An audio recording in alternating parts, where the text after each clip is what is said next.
This channel is for women who are doing fine, but feel quietly lost.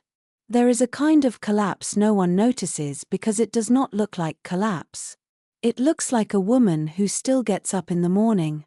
A woman who answers emails, pays bills, folds the laundry before bed, remembers the birthday gift, shows up to work with lipstick on and a calm voice, says I'm good when someone asks, and even means it for a second. It looks like a woman whose life is still functioning. Nothing is visibly broken. No one is rushing in to save her. No one is whispering that she is falling apart. And yet something inside her has gone strangely silent. Not dead. Not destroyed. Just buried so deeply beneath duty, repetition, and self-control that even she cannot always tell what she is missing. She only knows that sometimes, in the most ordinary moments, a feeling rises in her chest that she cannot explain. She is standing in her kitchen rinsing a wine glass. She is driving home under a pink evening sky with groceries in the trunk. She is lying beside a man who has not truly seen her in years.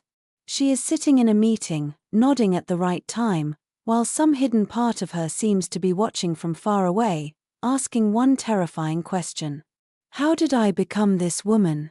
Not the woman everyone else sees. The woman beneath that woman.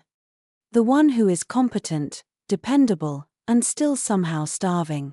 The one who is not exactly unhappy, yet no longer knows what happiness would even feel like in her own body. The one who is loved in all the practical ways and still feels untouched. The one who is surrounded by responsibilities, messages, noise, and people who need something from her, yet moves through her own life with the private sensation of being emotionally unfound. This is not the kind of suffering the world respects. The world respects drama. It respects disaster. It understands betrayal, divorce, loss, visible heartbreak. But this quieter ache is harder to explain. Because from the outside, nothing seems wrong enough. I am still functioning. I am still needed. I am still capable. I am still here.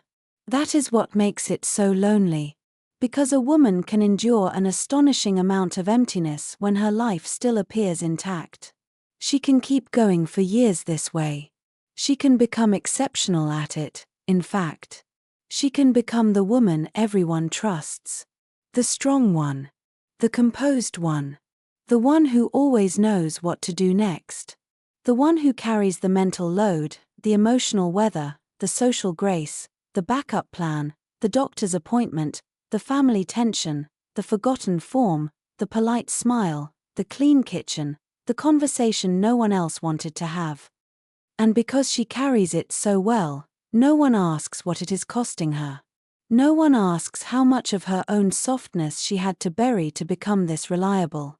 No one asks how many years she has spent confusing being admired with being known.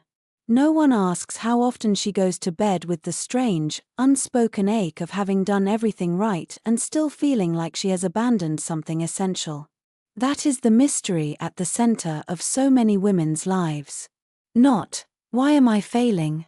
But, why do I feel so empty when I have worked so hard not to fail? Why do I feel unseen even when I am constantly visible? Why does love feel like something I have to maintain, protect, and earn? Why, after all these years of becoming stronger, wiser, more independent, more capable, do I feel less alive? There is a shocking truth hidden inside that question. Sometimes a woman is not exhausted because life is too full. Sometimes she is exhausted because none of it is truly reaching her. She is touched all day by demand, but not by devotion.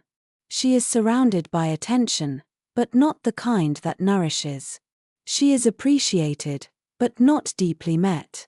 She is wanted for what she provides, stabilizes, absorbs, and solves.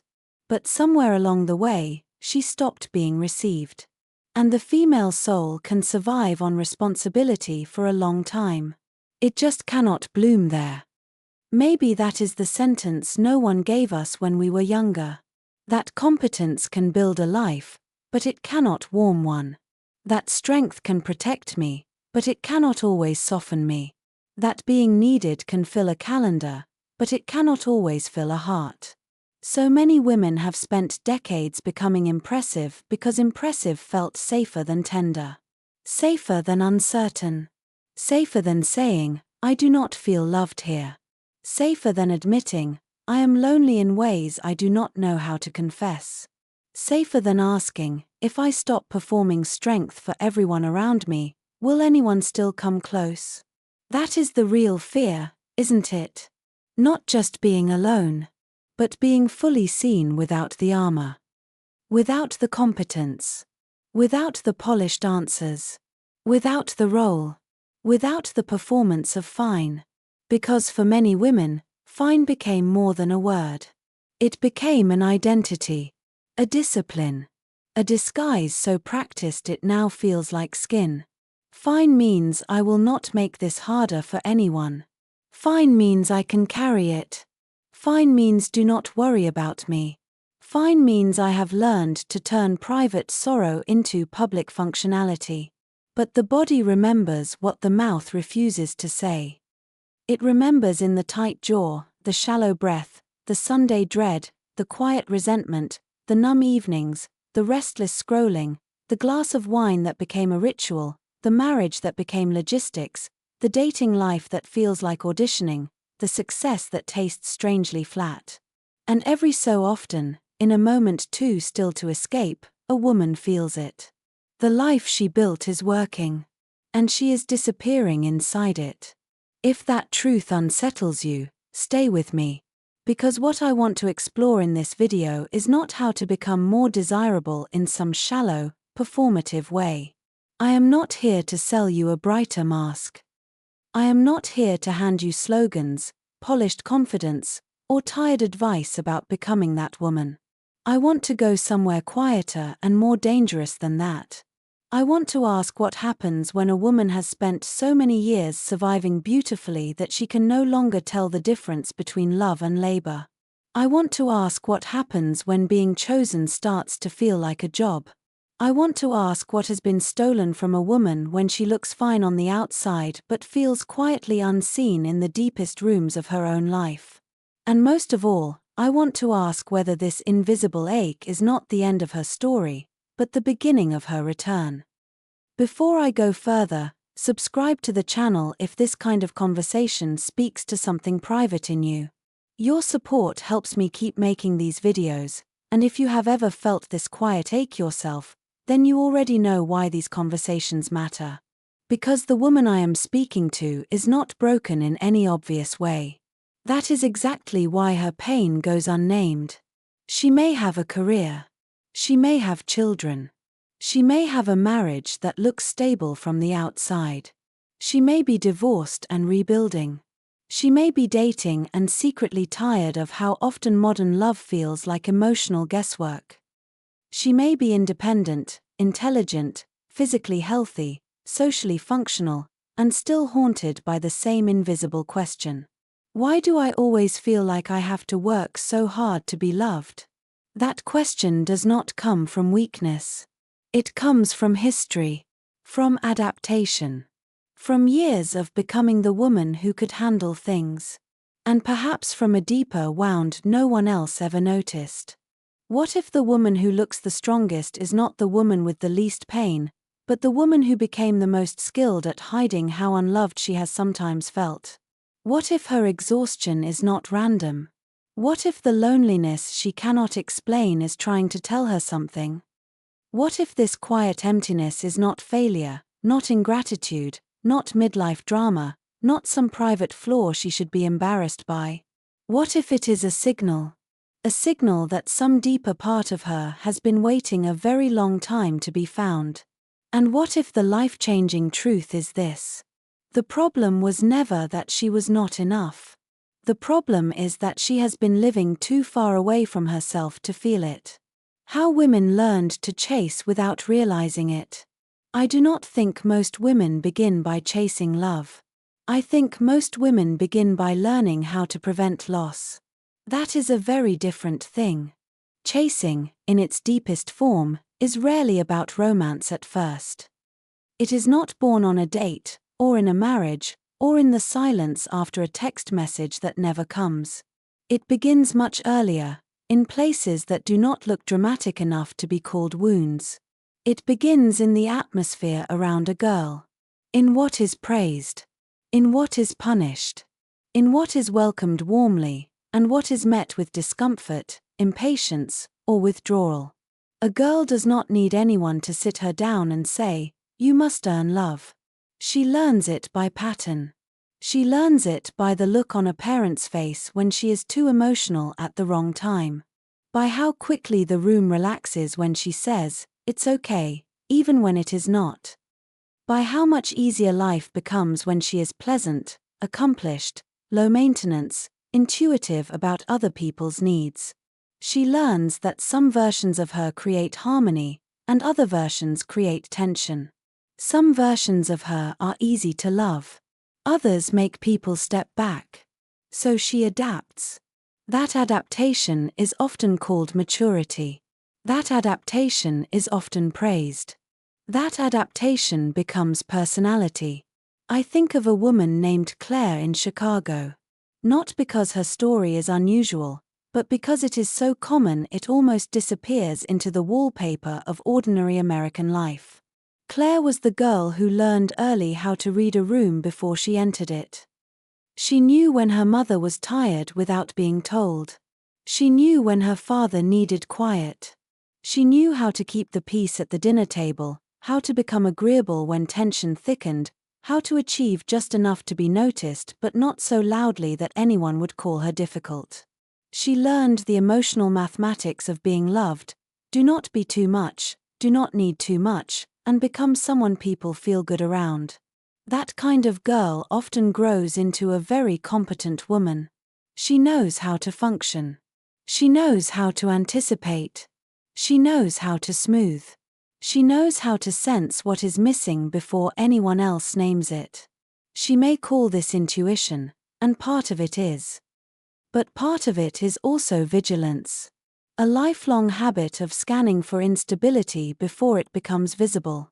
This is how many women learn to chase without ever using that word. They call it being caring. They call it being thoughtful. They call it being good in relationships.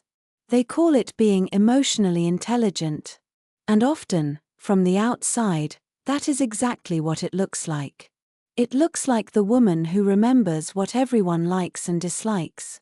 The woman who notices the shift in tone and tries to fix it before it becomes conflict. The woman who sends the second message to make the first one feel lighter.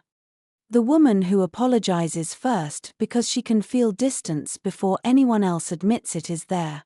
The woman who becomes excellent at understanding other people while remaining slightly estranged from her own anger, disappointment, hunger, and grief.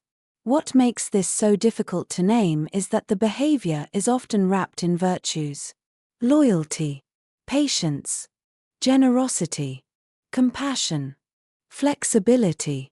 And these are real virtues. But in many women, they become entangled with something much older and more frightened. A fear that connection is fragile. A fear that love can cool without warning. A fear that if I stop managing the emotional atmosphere, something important will leave. This is why chasing is not always obvious pursuit. It is often internal overfunctioning. It is the inability to let uncertainty stay uncertainty. It is the reflex to move toward discomfort with effort. It is the compulsion to earn steadiness from people who are giving very little evidence that steadiness is who they are. Claire does not wake up and think, "Today I will abandon myself." What she thinks is far more innocent. Maybe he is just busy. Maybe I am overreacting. Maybe I should be more understanding. Maybe I should say it more gently. Maybe I should ask for less. Maybe I should not make this a bigger deal than it is. And in that maybe, entire years of a woman's life can disappear. Because what she is really doing is not understanding another person more deeply. She is editing her own reality to preserve attachment. I think this is one of the great unspoken sorrows in women's emotional lives. We are taught to become sophisticated interpreters of everyone else's behavior before we are taught to trust the plain intelligence of our own hurt.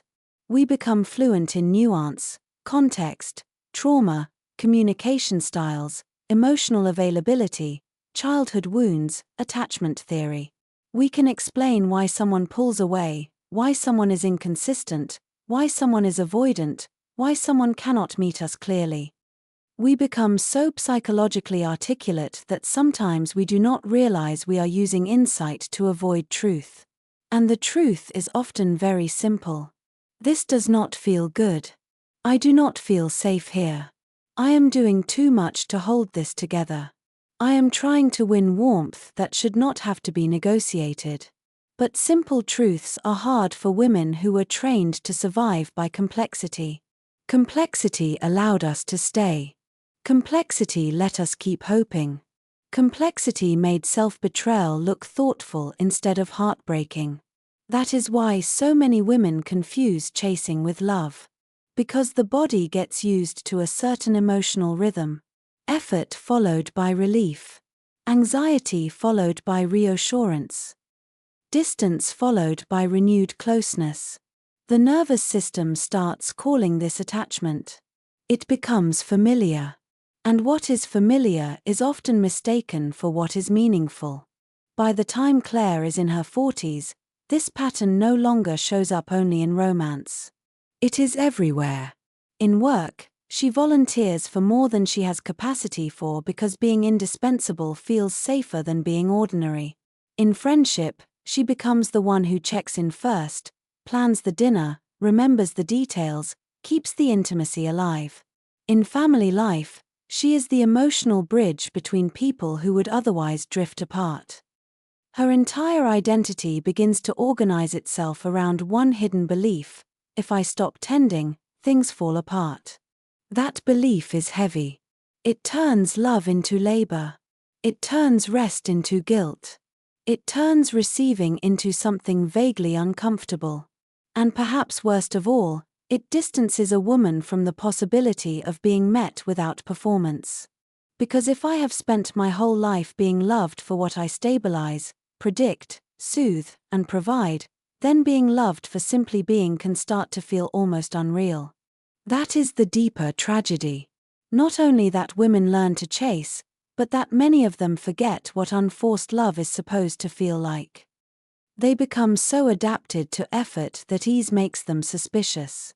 Mutuality feels unfamiliar. Calm feels underwhelming.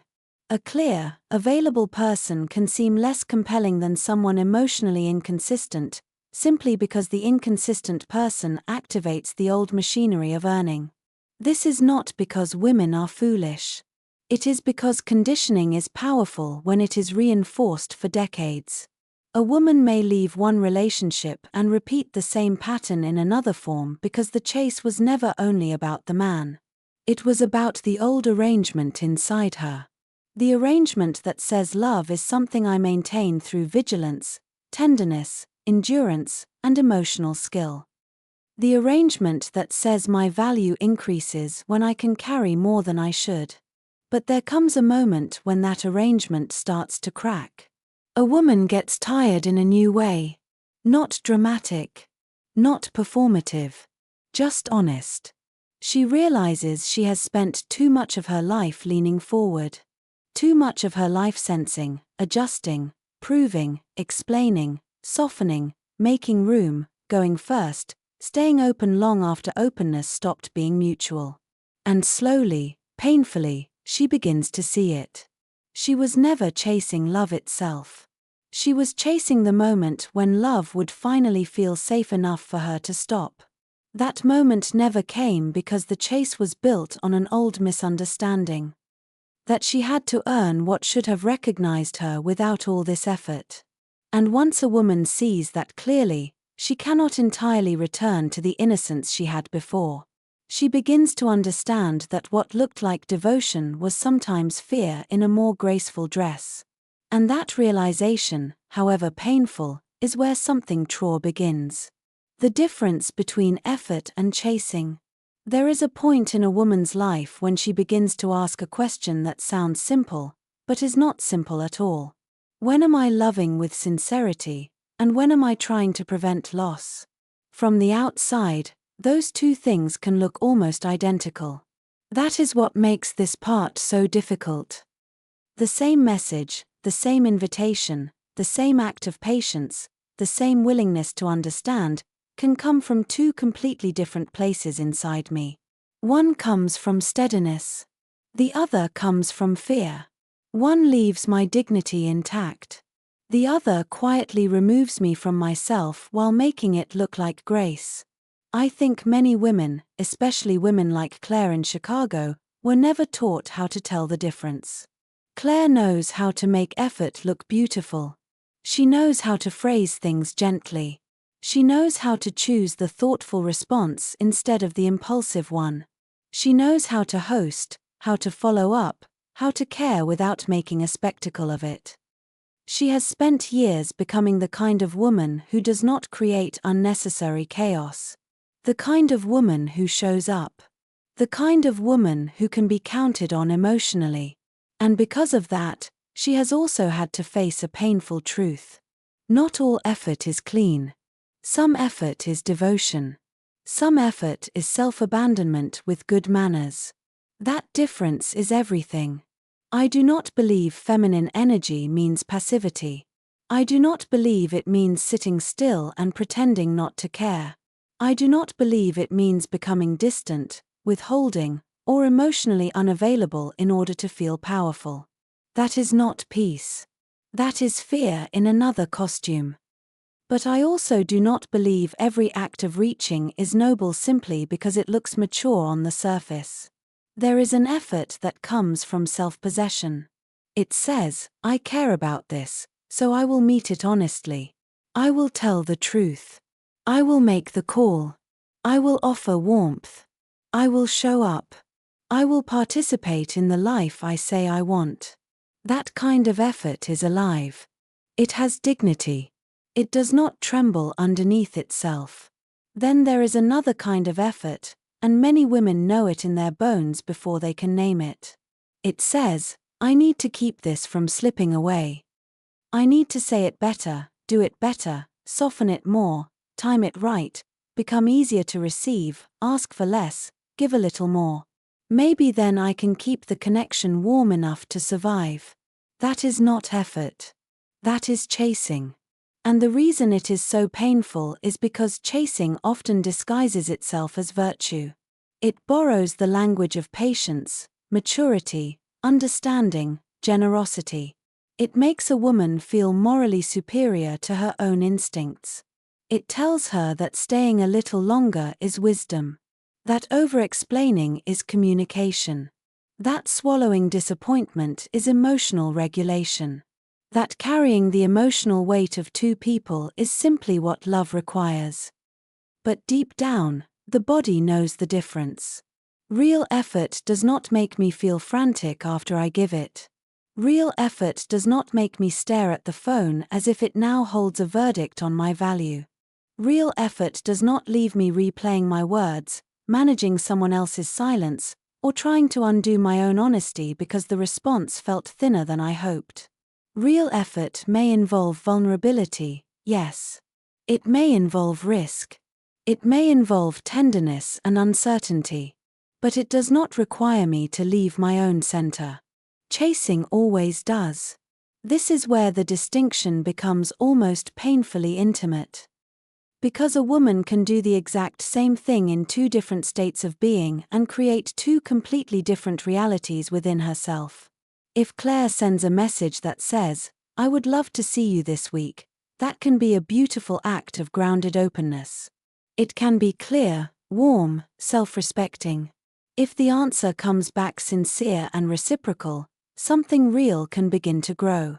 But if the answer comes back vague, delayed, or half-interested, everything depends on what happens inside her next. If she stays with the information, that is self-trust. If she starts rewriting the information to preserve hope, that is the beginning of chasing. This is where so many women lose themselves. Not in the first gesture, but in what follows disappointment. Not in caring, but in what caring turns into when it is not met. A grounded woman can make a bid for connection and remain inside herself if it is not returned clearly. A wounded woman may make the same bid, but once it is met with ambiguity, she begins negotiating against her own knowing. Maybe he is overwhelmed. Maybe I came on too strong. Maybe I should give it more time. Maybe I need to be more understanding. Maybe I should not make everything so serious. And all at once, the conversation is no longer about what is actually happening. It is about preserving attachment at the cost of reality. This is why chasing is not just visible behavior.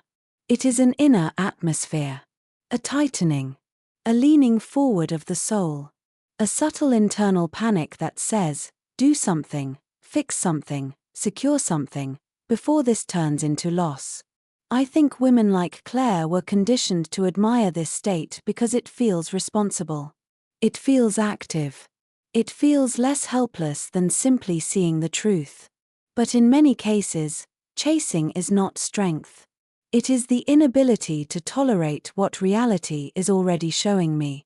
There is something deeply humbling about learning this. Because it means I can no longer measure my goodness by how much I am willing to endure.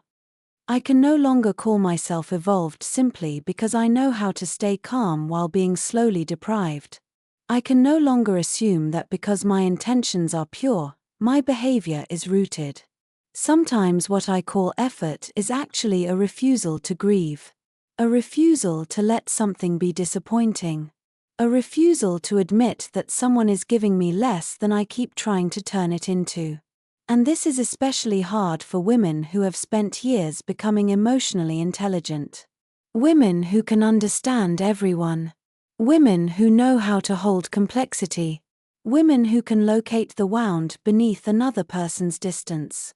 Those women often struggle the most here, because insight can become a trap. It can make me feel wise while I am still betraying myself.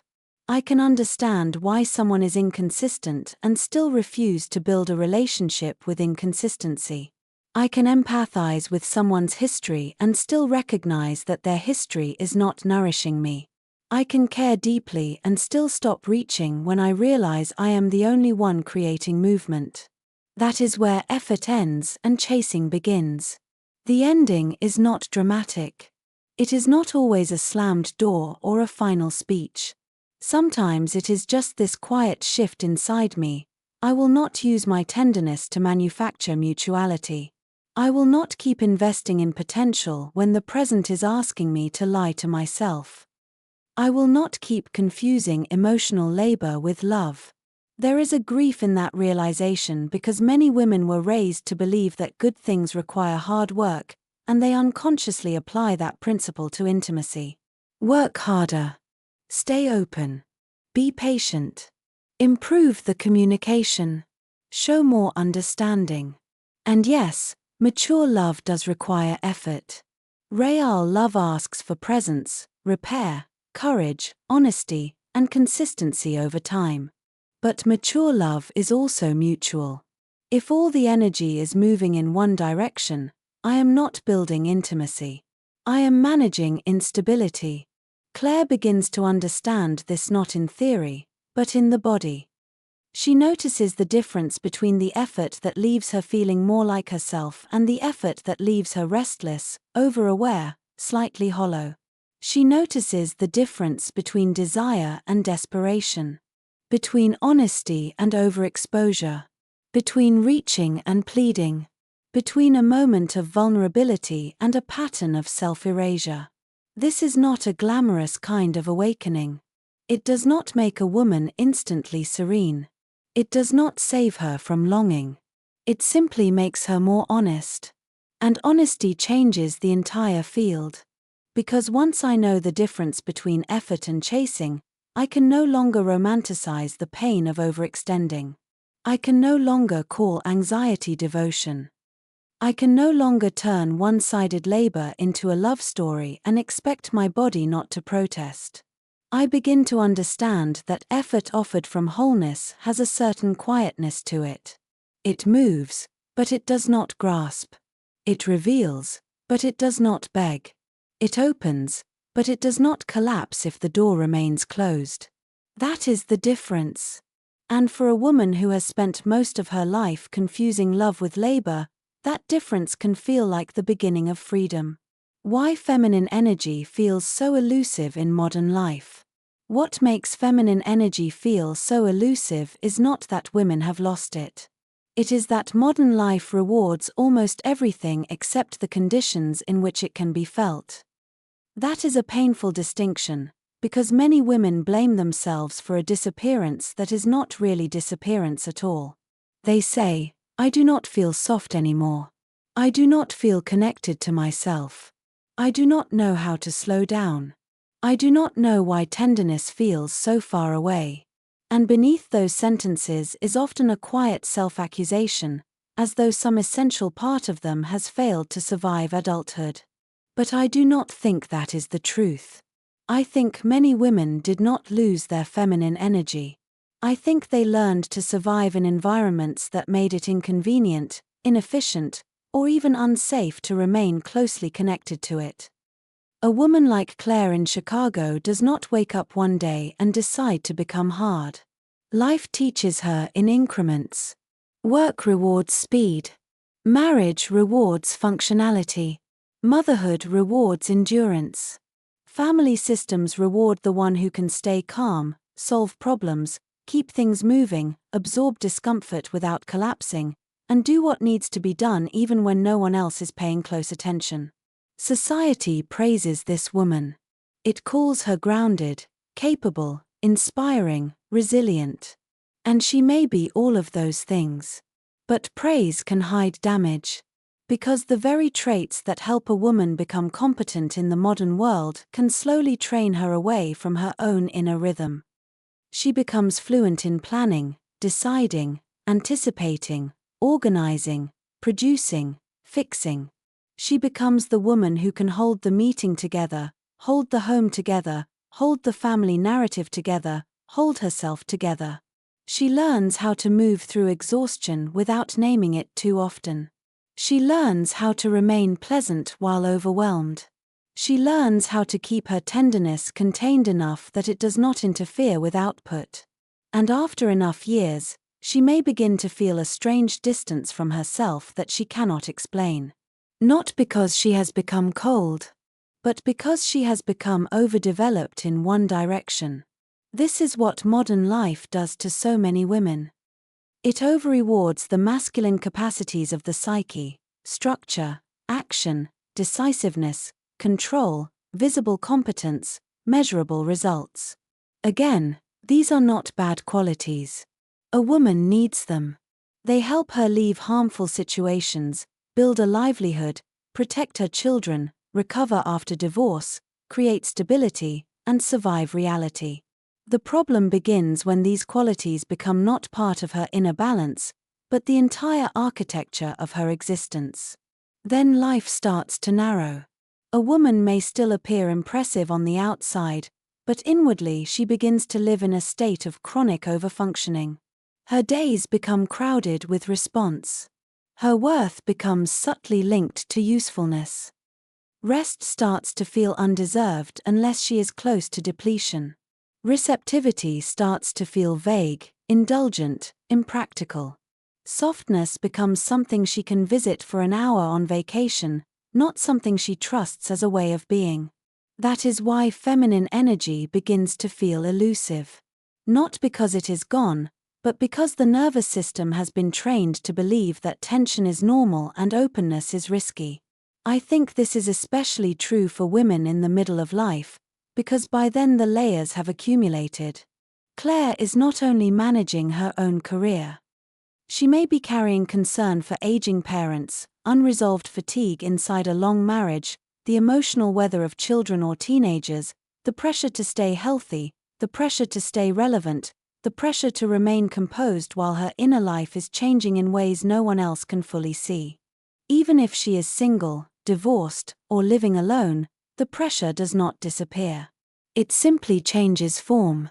Then she may be carrying financial responsibility alone, rebuilding identity after loss, navigating modern dating, trying to maintain dignity in a culture that treats women as most visible when they are young and least complicated. This is not a small burden. And the body knows it.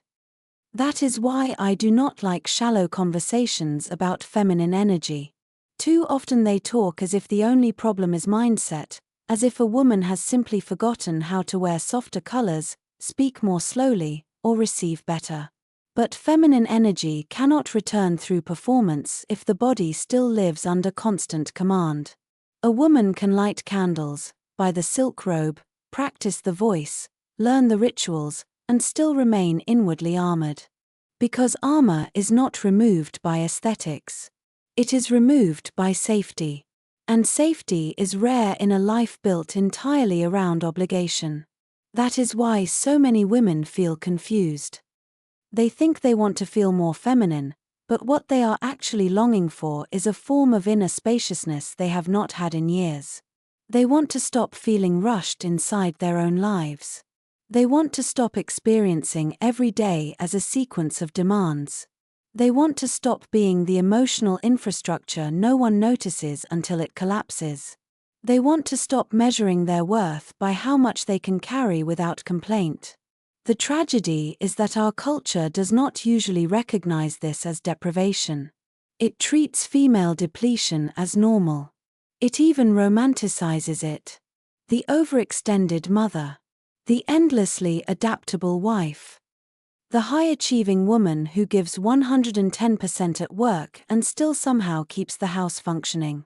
We celebrate women for surviving impossible standards and then wonder why they seem disconnected from pleasure, sensuality, rest, and ease. But a woman cannot stay deeply connected to her feminine energy if she is always in emergency mode. She cannot remain inwardly receptive while constantly bracing. She cannot hear her intuition clearly if every signal inside her is being overridden by urgency. She cannot access softness as a lived experience if softness has been associated with falling behind, losing control, or being disappointed. This is why so many women experience slowness almost as a threat. The moment life becomes quiet, feelings rise. Fatigue rises. Grief rises. Questions rise. If the pace slows enough, she may have to admit that she is not only tired but lonely. Not only busy but emotionally hungry. Not only responsible but resentful. Not only strong but in need of being held in ways she has not allowed herself to confess. So she keeps moving. And movement becomes camouflage. This is one reason feminine energy feels so mysterious. It tends to emerge in states most modern women have been trained to avoid: stillness, receptivity, embodied attention, emotional truth, pleasure without productivity, rest without justification, presence without agenda. These states are not impossible, but they are countercultural. They ask a woman to resist the machinery that profits from her endless self-management. For Claire, this may begin to show up in very ordinary ways. She notices that even her leisure has become optimized. A workout tracked by data. A walk filled with phone calls. Dinner eaten while answering messages. A weekend full of errands dressed up as productivity. She tells herself she is taking care of life, but something in her body feels increasingly untouched by the life she is maintaining. That untouched feeling matters. It is often the first clue that a woman is no longer inhabiting herself fully. I think another reason feminine energy feels elusive is that many women have been taught to mistrust its language. Intuition is dismissed as overreaction. Sensitivity is treated like weakness. Ambivalence is labeled indecision. A desire for beauty or slowness is called indulgence. A need for emotional depth is seen as too much.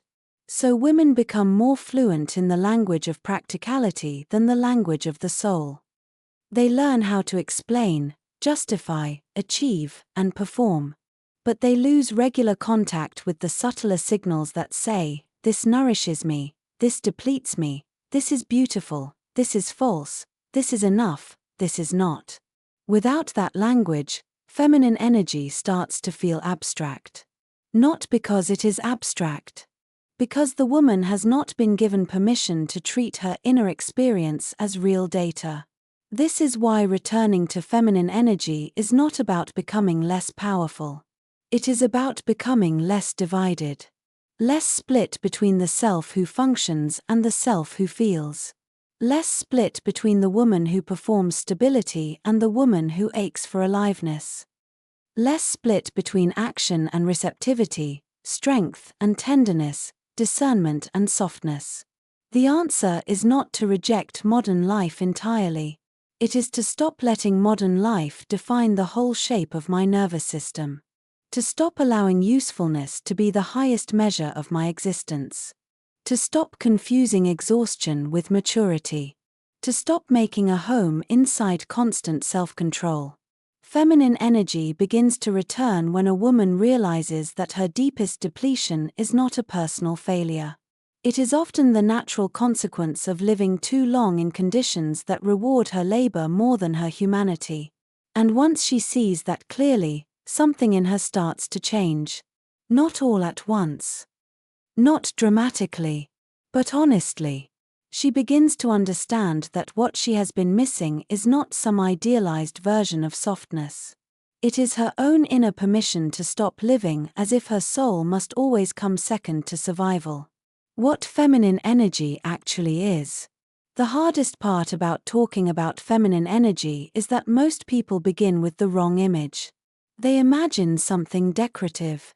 Something polished. Something soft in a narrow, socially approved way. A certain tone of voice. A certain look. A certain way of moving through a room that appears effortless and appealing. Feminine energy gets reduced to style, to manners, to seduction, to passivity, to beauty rituals, to being in flow, to becoming a more pleasing version of womanhood. But none of that reaches the real thing. Because feminine energy is not a costume a woman puts on when she is tired of being strong. It is not performance. It is not fragility. It is not submission in prettier language. And it is certainly not the absence of power. If anything, feminine energy is one of the deepest forms of power a woman can inhabit, precisely because it does not need to announce itself in order to be felt. I think a woman like Claire in Chicago begins to understand this only after she becomes disillusioned with everything that is not it. After years of being competent, responsive, articulate, emotionally aware, and outwardly composed, she starts to sense that all the visible forms of adult functioning have not brought her back to herself. They have helped her survive. They have helped her remain admirable. But they have not necessarily helped her feel deeply alive. So the question changes. Not how do I become more attractive? Not how do I become softer in a way other people will approve of? But what is this force in me that feels ancient, buried, intelligent, and almost forgotten? That is where the conversation becomes real. To me, feminine energy is presence before it is personality. It is the ability to remain inwardly connected while life is happening. To feel what I feel without immediately organizing it into something more acceptable. To let intuition have a voice before logic rushes in to overrule it. To stay in relationship with my body, my desire, my grief, my pleasure, my instinct, my pace, my imagination, my no, my yes. It is the opposite of self-abandonment. That is why feminine energy feels so different from the way it is often described online. It is not about looking softer. It is about becoming less divided within myself. A woman can wear silk and still be armored. She can speak gently and still be disconnected. She can appear calm and still be in a constant state of internal negotiation. And she can be strong, direct, intelligent, and deeply feminine at the same time if what she says and how she lives are rooted in something true inside her. That is why I do not believe feminine energy is weakness. Weakness collapses under pressure because it has no center. Feminine energy has a center. It may be receptive, but it is not shapeless. It may be tender, but it is not vague. It may be open, but it is not endlessly available to what harms it. In fact, one of the clearest signs of feminine energy is that it does not have to chase because it is not trying to manufacture worth through effort. It is already inhabiting worth from within. That kind of worth feels very different from self-esteem built on performance. It is quieter, less defensive, less dramatic. It does not need to prove itself every 5 minutes. It does not need to be the smartest, prettiest, youngest, most healed, most desirable woman in the room. It does not need to convert every interaction into confirmation. It simply knows when something resonates and when it does not. It trusts the body enough to listen. I think this is why feminine energy is so deeply tied to receptivity, and receptivity is often misunderstood. Receptivity does not mean passively waiting for life to happen to me. It means I am available to reality, available to nuance, available to atmosphere, available to what my body is registering before my mind starts explaining it away. A receptive woman is not asleep. She is exquisitely awake. She notices how a room feels. She notices how a conversation lands. She notices when someone's charm has no depth under it. She notices when her own spirit contracts around a person, a job, a life she has outgrown. She notices what nourishes her and what quietly empties her. That noticing is not small. It is sacred. Because many women have spent years overriding themselves in the name of maturity. Claire has done this in 100 invisible ways. She has stayed composed when she needed comfort. She has remained agreeable when something in her recoiled. She has interpreted her own exhaustion as a scheduling problem instead of an existential one. She has been so trained to be reasonable that she has sometimes mistrusted the very signals that might have led her back to herself. Feminine energy begins where that mistrust starts to dissolve. It is the return of inner permission.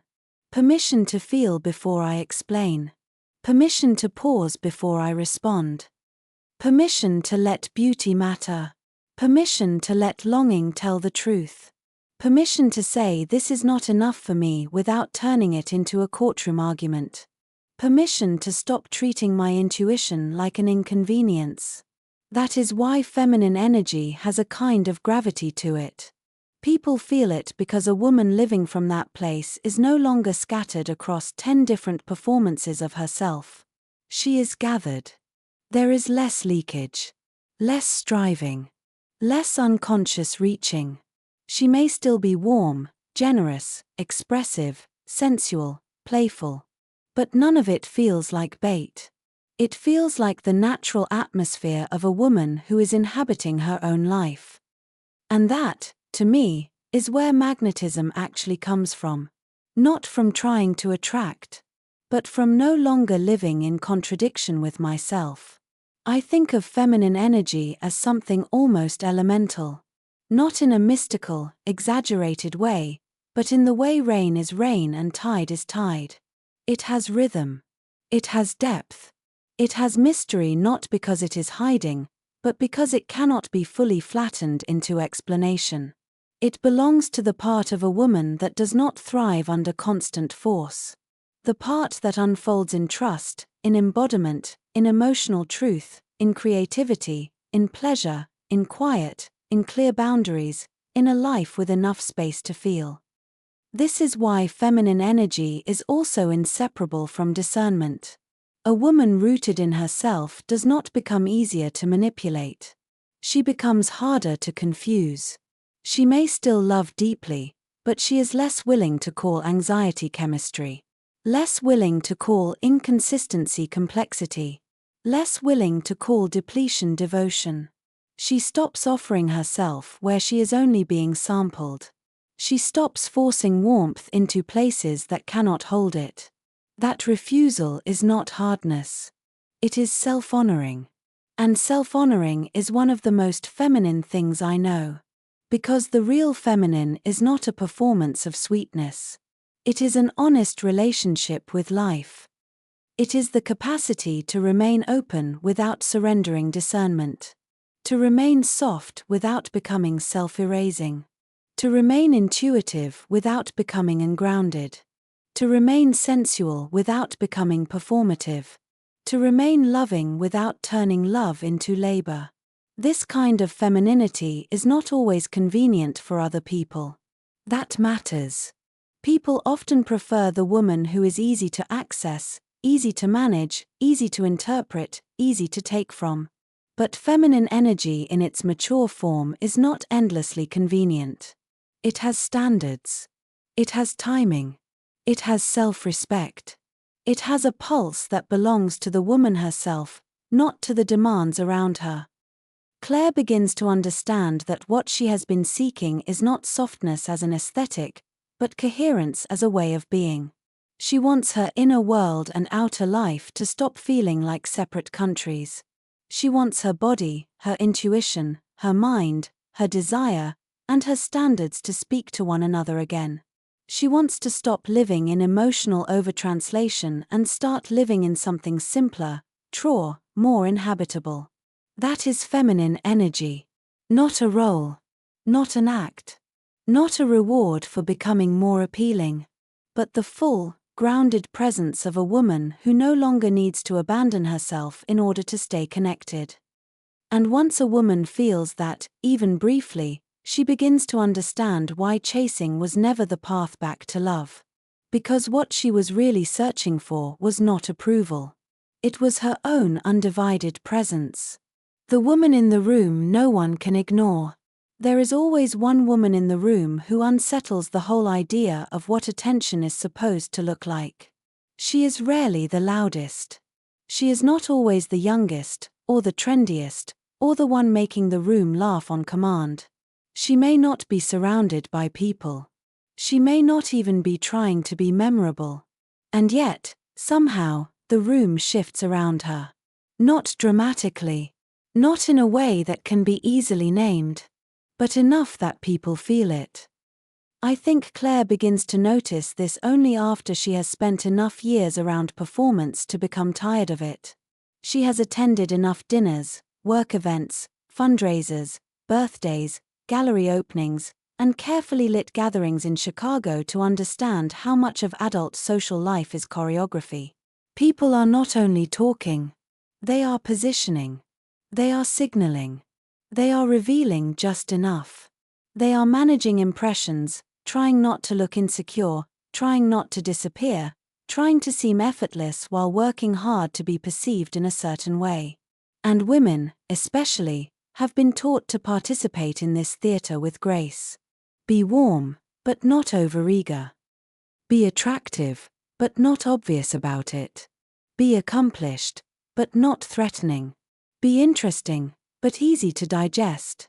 Be present, but not too intense.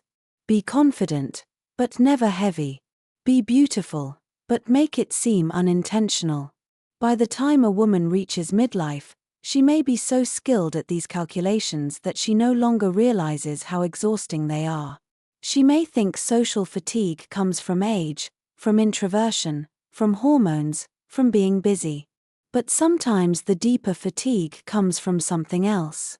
It comes from the subtle violence of having to remain legible all the time. Of being quietly aware of how one is landing, what one is giving off, whether one is too much or not enough in this moment.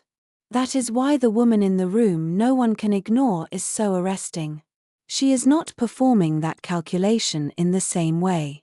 I imagine Claire at an evening event in downtown Chicago.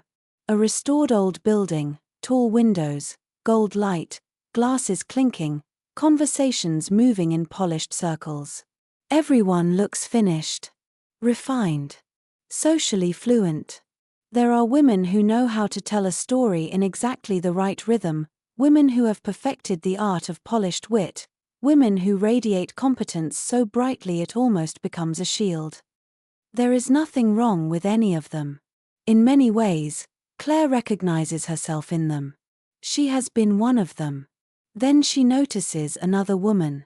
Not because this woman demands to be noticed, but because her presence feels strangely unedited. She is standing near the edge of the room, listening to someone speak. Her body is calm.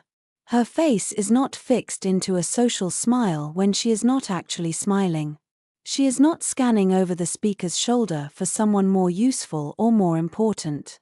She is not touching her hair every few seconds or checking her phone or adjusting herself to fill the silence. When she laughs, the laugh belongs to the moment. When she pauses, the pause does not feel anxious.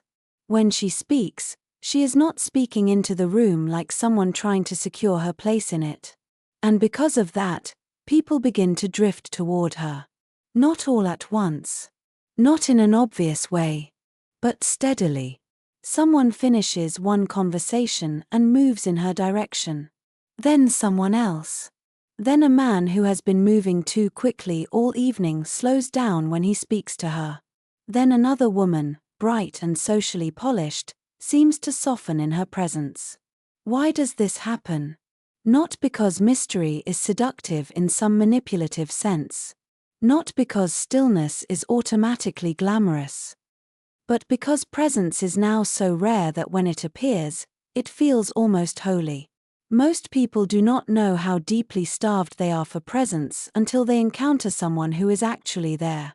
Someone whose attention is not fractured by self-consciousness. Someone who is not performing intimacy while internally negotiating for approval.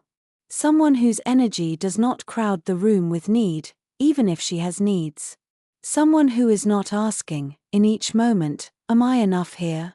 That woman changes the emotional temperature without trying. I think many women misunderstand magnetism because they confuse it with spectacle. They think the most magnetic woman is the one who can hold attention most aggressively, most beautifully, most dramatically. But attention and gravity are not the same thing. Spectacle can capture the eye and leave no imprint at all. Gravity is different. Gravity changes how people feel in your presence. The woman no one can ignore often creates a feeling of exile. Not because she is passive. Not because she is quiet in a way that erases her. But because she is not adding more noise to the room. She is not trying to win. She is not trying to dominate. She is not trying to convert every interaction into proof. She is simply there, and that wholeness becomes felt. Claire recognizes something painful in this. For years, she thought magnetism was about refinement. Better clothes, sharper conversation, more composure, more self-awareness, more social instinct, more strategic restraint. And yes, all of that can shape how a woman is perceived. But none of it can create the particular force of a woman who is no longer fragmented inside herself. That is what the room feels. Not just beauty. Not just intelligence. Not just confidence. Coherence. A woman whose inner world and outer presence are not at war with each other. A woman whose smile does not seem to be protecting something. A woman whose warmth does not come with the subtle strain of "please receive me well." A woman who is not perfect, not superhuman, not immune to longing or fear, but who is not leaking those fears into the room as a demand. This is the part so many women ache for, though they may not know how to name it. They do not actually want more attention. They want to stop needing attention to feel solid. They want to stop entering rooms with that tiny invisible contract inside themselves. Notice me, choose me, understand me, reassure me, confirm that I am still visible here. Because that contract is exhausting. And people feel it, even when it is beautifully disguised. Most adults can sense when they are being used, however unintentionally, as emotional proof for someone else's worth.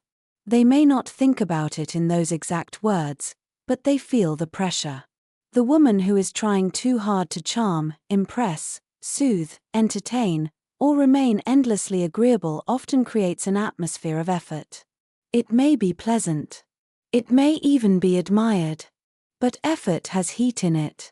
It asks the room to respond in a certain way. The woman with presence asks for nothing, and that is precisely why the room gives more. Not because people are cruel or shallow. Because freedom is attractive. The person who seems free inside herself creates freedom in others. She makes other people less performative, less guarded, less rushed. A man may stop speaking in his usual polished way and tell the truth for a second. Another woman may feel less inclined to compete. Someone who has been talking too much all evening may suddenly become quieter, not from intimidation, but from relief. The whole room becomes more human around her. That is power. Not domination.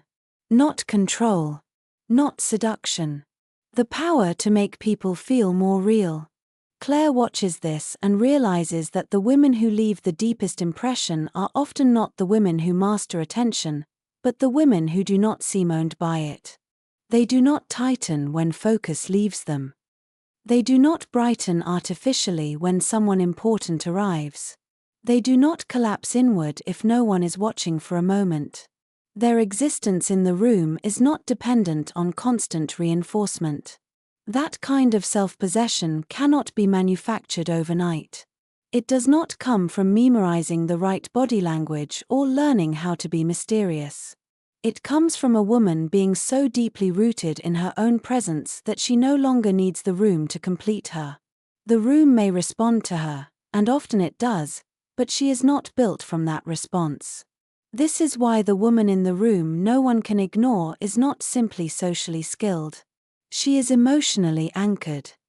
And emotional anchoring is rare because it requires a woman to stop abandoning herself in small ways all day long. It requires her to stop shape-shifting for comfort. To stop treating every social interaction like a referendum on her worth. To stop over-offering in order to avoid invisibility. To stop translating her own discomfort into a need to perform better.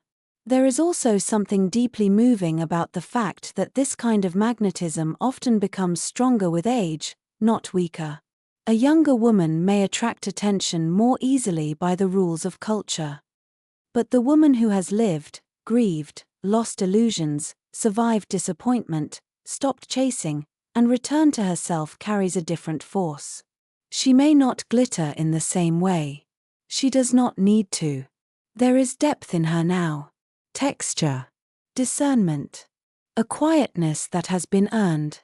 The room feels that before it has language for it. That is why a woman in her 40s, 50s, or beyond can become more magnetic than she was when she was younger, even if the culture refuses to tell her so. She is no longer radiating from freshness alone. She is radiating from integration. And integration is unforgettable. I think this is what Claire really wants when she notices that woman across the room. Not her face. Not her clothes. Not even the attention moving toward her. She wants whatever inner arrangement makes a woman feel that at home inside herself. She wants to know what it would be like to enter a room and remain there fully. Not as a performance. Not as a strategy. But as a woman whose presence is no longer fractured by the hunger to be confirmed. And perhaps that is the deeper secret. The woman no one can ignore is often the woman who is no longer trying to make herself impossible to ignore. She has simply become impossible to miss because, at last, she is no longer missing from herself.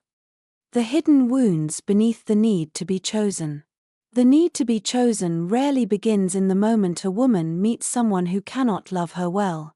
It usually begins much earlier, in places so quiet and ordinary that they do not even look like the beginning of a wound.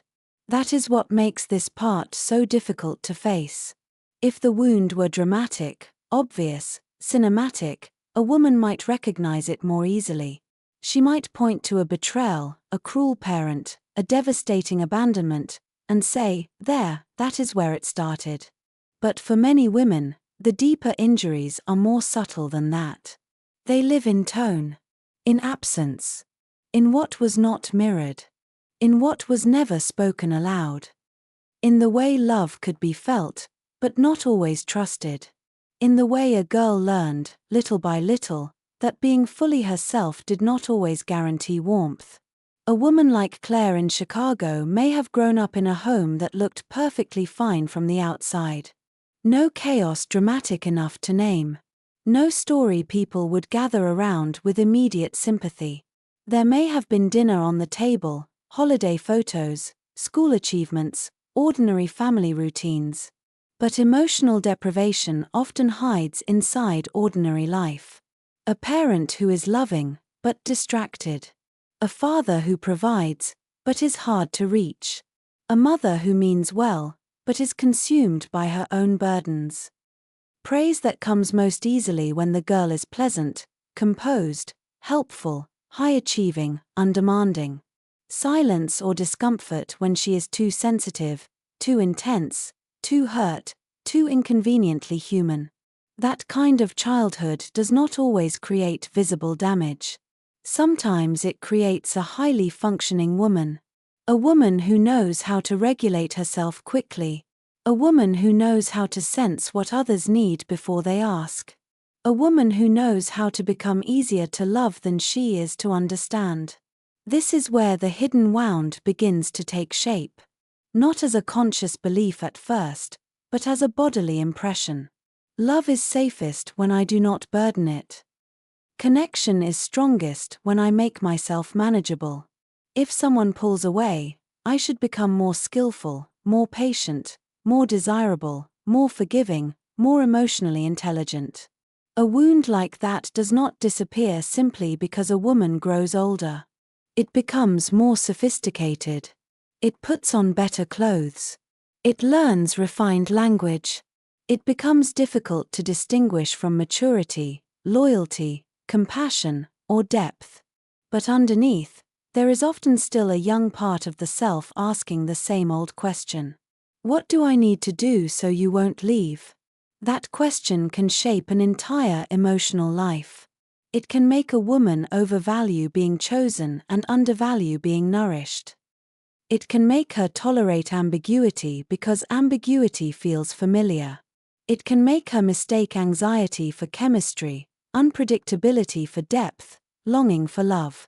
It can make her feel intensely drawn to people who activate old emotional terrain, not because that terrain is good for her, but because it feels strangely known. This is one of the cruelest aspects of hidden wounds. They do not only hurt. They distort recognition. A woman may say she wants peace, steadiness, reciprocity, gentleness. And consciously, she means it. But if her nervous system was formed around inconsistency, then peace may initially feel flat. Steadiness may feel underwhelming. Reciprocity may feel almost suspicious in its simplicity. Meanwhile, the emotionally unavailable person awakens something immediate and electric in her body. Not because he is her destiny. Because he is familiar to the wound. Claire may know this intellectually and still feel its pull. That is how powerful old emotional patterns can be. A woman can read every book, understand every psychological framework, speak with enormous clarity about attachment, and still find herself stirred by what she should have outgrown. Not because she is foolish. Because the body keeps old records that the mind alone cannot erase. I think this is why so many women feel ashamed of their longing. They sense that their reactions are bigger than the moment in front of them, but they do not know what to do with that knowledge. A delayed text feels like more than a delayed text. A shift in tone feels like more than a shift in tone. The possibility of being left feels older than the relationship itself. And because they do not want to seem irrational, dramatic, or needy, they hide the intensity of the experience. They remain outwardly composed while inwardly negotiating with panic. That private split is exhausting. It also makes a woman vulnerable to repeating the same emotional story with different faces. One man is charming but inconsistent. Another is kind but emotionally sealed off. Another gives just enough warmth to keep hope alive, never enough clarity to create safety. And each time, Some part of her says, maybe this time I can finally do it right. Maybe this time, if I am patient enough, loving enough, evolved enough, easy enough, I can turn uncertainty into devotion. But hidden wounds do not heal by finally winning over what could not love us cleanly. They heal when I stop asking the outer world to solve an old ache through repetition. That realization can be brutal. Because it means a woman has to grieve more than the relationship in front of her. She has to grieve the child self who learned to become lovable rather than simply loved. She has to grieve all the years she spent translating deprivation into effort. She has to grieve the version of herself who kept hoping that if she understood enough, gave enough, refined herself enough, the old wound would finally stop reopening. For Claire, this grief may arrive quietly, not in one dramatic breakdown, but in moments. Sitting in the car after an interaction that left her confused. Washing her face before bed and suddenly feeling the weight of how often she has called this kind of ache normal. Watching another woman settle for scraps and realizing, with a shock, that she has done the same in more elegant ways. Understanding that she has not only wanted love. She has wanted repair. Repair for all the places in her where tenderness met inconsistency and learned to call that intimacy. This is why the need to be chosen is never just romantic. It is existential. To be chosen feels, at its deepest level, like being confirmed as worthy of care without having to audition for it. It feels like the opposite of exile. The opposite of uncertainty. The opposite of being the woman who always has to hold herself together while waiting for someone else to become emotionally present. No wonder the desire can feel so overwhelming. No wonder women stay too long in situations that keep promising emotional arrival but never quite deliver it. They are not only waiting for a person. They are waiting for a wound to be contradicted. And that is why so many intelligent, capable, self-aware women still find themselves undone by relationships that do not fully choose them. The relationship is not merely happening in the present. It is colliding with everything unresolved beneath it. This is where tenderness matters more than judgment. A woman does not need to be scolded out of these patterns. She needs enough honesty to see them clearly and enough compassion to stay with what she sees. Because beneath the overthinking, overgiving, over-explaining, and over-tolerating, there is often something heartbreakingly innocent. A longing to rest. A longing to be met without performing. A longing to stop being the one who carries the emotional weight of connection. A longing to be loved in a way that does not require self-erasure. Those longings are not weakness. They are evidence of what has been missing. And once Claire begins to understand that, something important changes. She stops treating her pain as proof that she is too much. She stops interpreting her sensitivity as the problem. She stops assuming that the depth of her reaction means the person in front of her must be profoundly important. Sometimes the intensity is not about the person. Sometimes it is about the wound they touched. That distinction is sobering, but it is also liberating. Because if the need to be chosen is rooted in older grief, then being chosen by the wrong person will never heal it. Only truth will. Only grieving what was missing will. Only learning to stop abandoning herself at the altar of possibility will. And only then can love become something other than another attempt to finally earn what should have been given freely from the beginning. Why chasing pushes love further away? What makes chasing so painful is not only that it exhausts a woman. It is that it slowly changes the meaning of love inside her body. Love stops feeling like a place where I can arrive. It starts feeling like a place where I must perform, anticipate, adjust, and stay emotionally alert. It becomes less about connection and more about maintenance. Less about being met and more about trying to keep something from slipping away. That is why chasing does not bring love closer. It brings fear closer. And after enough time, fear begins to wear love's face. A woman like Claire in Chicago does not always recognize this at first because chasing rarely looks as desperate as it feels.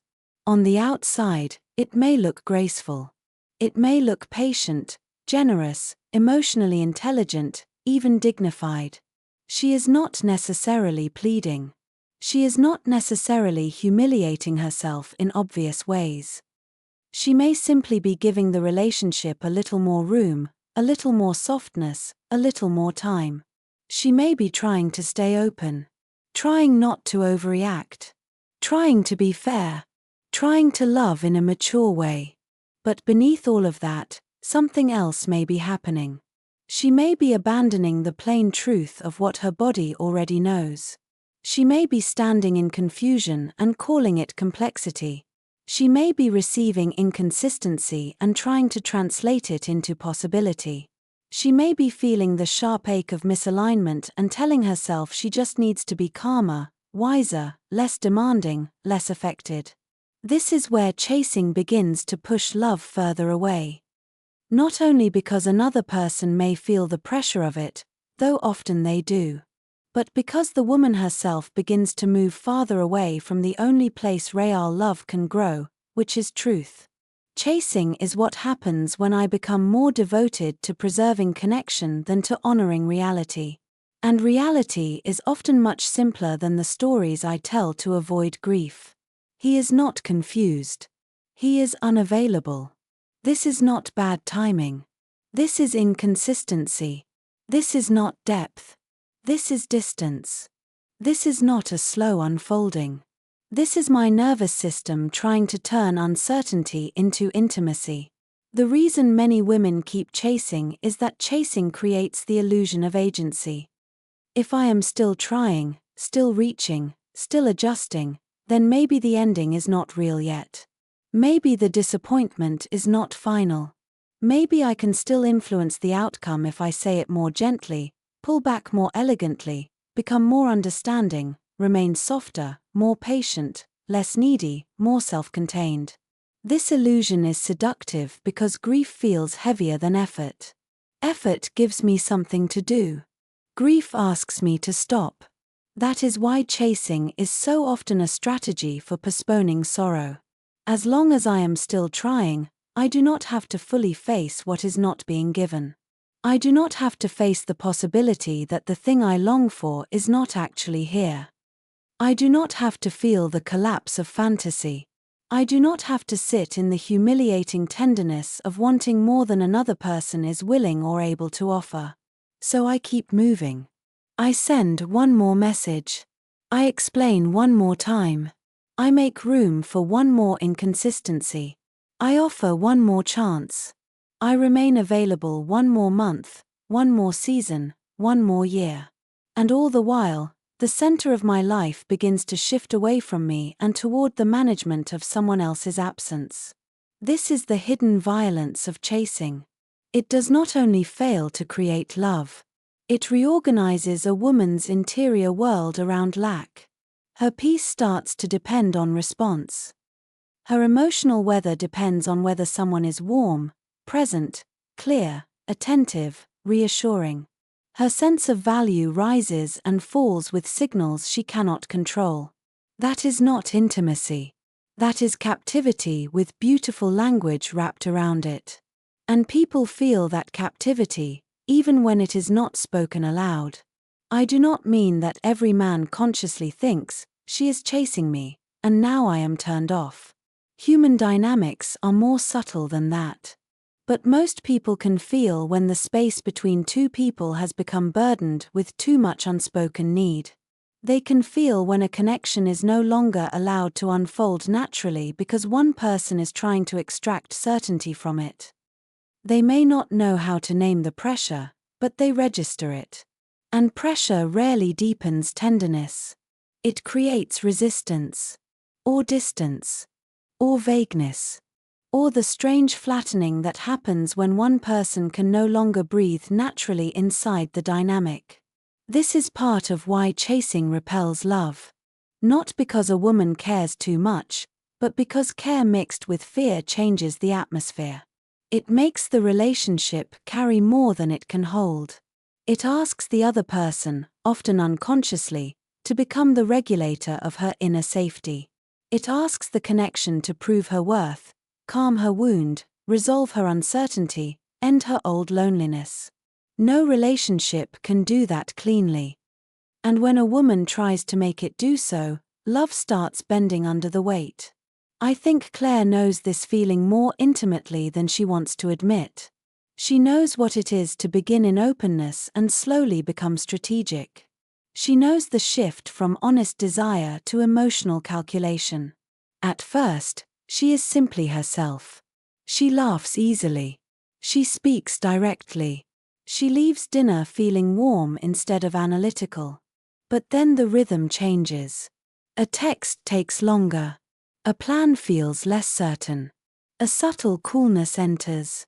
And instead of staying with that information, she feels herself leaning forward internally. Now she is watching. Now she is waiting. Now she is editing. Now she is trying not to care so much while caring even more. Now she is no longer inside the relationship as it is. She is inside a negotiation with the possibility of losing it. That is the moment love starts moving further away, because she is moving further away from herself. This is why chasing is not just about the other person pulling back. It is also about what happens inside a woman when she starts overriding her own intuition in order to maintain contact. The more she chases, the less she can hear herself. The more she manages, the less she can feel what is actually true. Her body may already know that this dynamic is thinning her out, but her mind stays busy constructing reasons to remain hopeful. And hope, in this form, becomes dangerous. Not because hope is bad. Because hope detached from reality turns a woman against her own wisdom. She starts investing in potential instead of presence. She starts honoring words over patterns. She starts confusing intermittent warmth with genuine intimacy. She starts treating emotional scraps like evidence of hidden depth. This is how chasing slowly trains women to accept less than what their souls know they need. It also reaches far beyond romance. Some women chase through perfection. Through becoming so polished, so pleasing, so physically disciplined, so socially effortless that they hope no one will dare overlook them. Some chase through achievement, hoping that if they become successful enough, indispensable enough, admired enough, they will finally feel secure. Some chase through caregiving, becoming the emotional center of every room because being needed feels safer than risking being unwanted. But all of these forms share the same wound. If I can become undeniable enough, maybe I will not have to feel the terror of not being chosen. The tragedy is that this strategy never truly works, because the woman who is chasing cannot relax into what she receives. Even when warmth appears, she may not trust it. Even when love comes near, she may still brace for loss. Chasing does not create safety. It creates temporary relief followed by renewed hunger. And hunger cannot rest in love. It keeps asking for proof. That is why feminine energy does not chase. Not because it is passive. Not because it never reaches. But because it understands something fear does not. What is truly reciprocal does not need to be dragged into coherence. What is real can breathe. What is mutual can move toward me too. This does not mean a woman sits back and waits for life to happen. It means she stops using her tenderness as a tool for extraction. She stops making offerings to people who have not shown they can hold them. She stops turning her own availability into a rescue mission. She allows what is unclear to remain unclear without immediately spending herself trying to force clarity out of it. That is not coldness. It is devotion to reality. And reality, however painful, is kinder than fantasy stretched too long. When Claire begins to understand this, she also begins to understand something even more difficult. The chase was never only pushing love away from her. It was pushing her away from her own center. It was teaching her to mistrust the directness of her body, the honesty of her disappointment, the dignity of her limits. Once she sees that, something begins to break open. She realizes that letting go is not the opposite of love. Sometimes it is the first truthful thing love asks of her. Because no matter how elegant the pursuit becomes, no matter how patient, nuanced, compassionate, or self-aware it appears, chasing can never turn emotional scarcity into nourishment. It can only delay the moment I admit that love was never meant to feel like this much labor. What effortless attraction really means. The phrase effortless attraction is easy to misunderstand because most people hear the word effortless and imagine ease without depth, ease without responsibility, ease without vulnerability. They imagine a woman who never reaches, never risks, never reveals, and somehow remains endlessly desired simply because she has mastered some beautiful form of detachment. But that is not what I mean. I do not mean a woman becomes magnetic by pretending not to care. I do not mean she becomes powerful by withholding warmth. I do not mean she wins by becoming less human.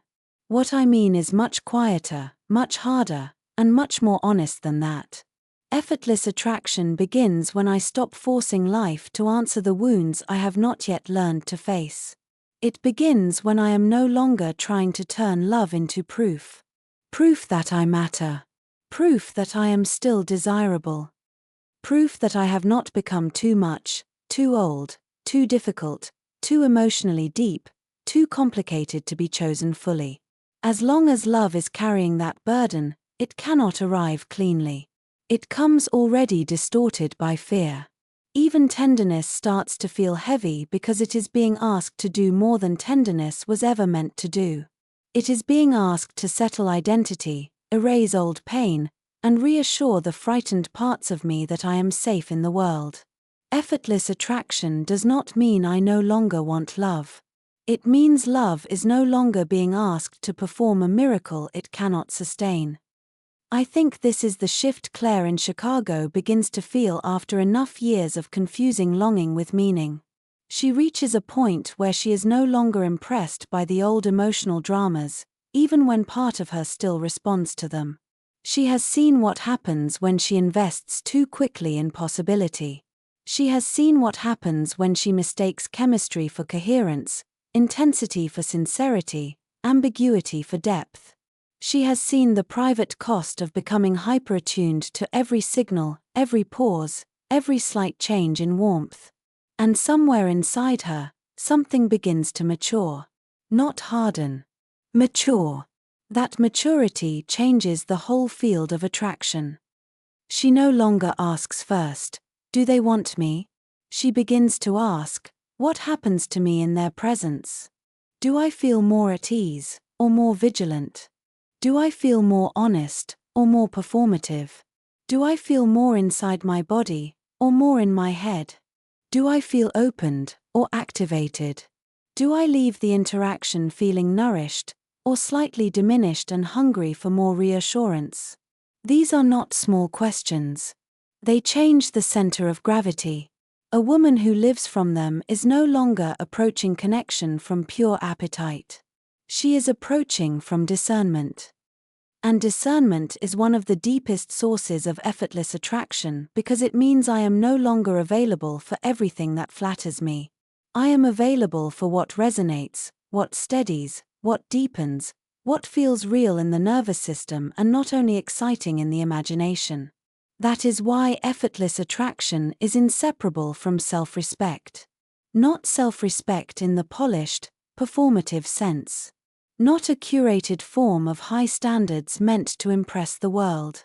I mean the kind of self-respect that quietly rearranges a woman's choices because she can no longer tolerate what fractures her.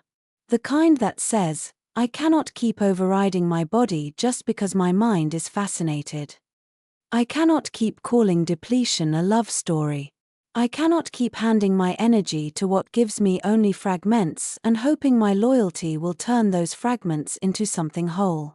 A woman in this energy may still feel desire very deeply. She may still hope, still ache, still want, still grieve. But desire no longer outranks truth. That is the difference. She stops treating every attraction like a command. She stops imagining that every spark deserves investment. She stops reading possibility as promise. She lets time reveal what intensity tries to conceal. And strangely, this is where attraction begins to feel more effortless, because she is no longer trying to generate clarity through force. She is no longer using effort to turn uncertainty into destiny. She is not clutching the connection by its throat and asking it to define her. She is allowing reality to move toward her at the pace reality actually moves. That pace is often quieter than wounded desire prefers. It requires patience, yes, but not the old patience of self-erasure. Not the patience that waits endlessly while receiving less and less. I mean the patience of a woman who can remain with what is true without rushing to escape the discomfort of not yet knowing. The patience that allows another person to reveal themselves through consistency, not just through charm, language, or moments of intensity. The patience that allows me to notice my own response before I build a fantasy around theirs. This changes more than romance. It changes the whole architecture of a woman's life. In work, effortless attraction means I stop chasing every opportunity that shines. I stop saying yes to rooms that flatter my ambition while starving my spirit. I stop assuming that exhaustion is the price of relevance. I become more selective, and that selectivity often makes my work stronger, not weaker. I start moving toward what fits, not merely what proves. In friendship, it means I stop over-functioning to keep connection alive where mutuality has quietly died. I stop carrying the emotional weight of relationships that only exist because I continue to animate them. I let silence reveal what effort once concealed. Some bonds fade. Others become more honest. And I become available for friendships that do not require me to overextend just to remain visible. In creativity, it means I stop waiting for permission to begin. I stop treating expression as something that only matters if it is validated. Claire may return to writing, to design, to music, to some long-abandoned form of beauty not because it guarantees praise, but because her soul feels less compressed when she lets it move.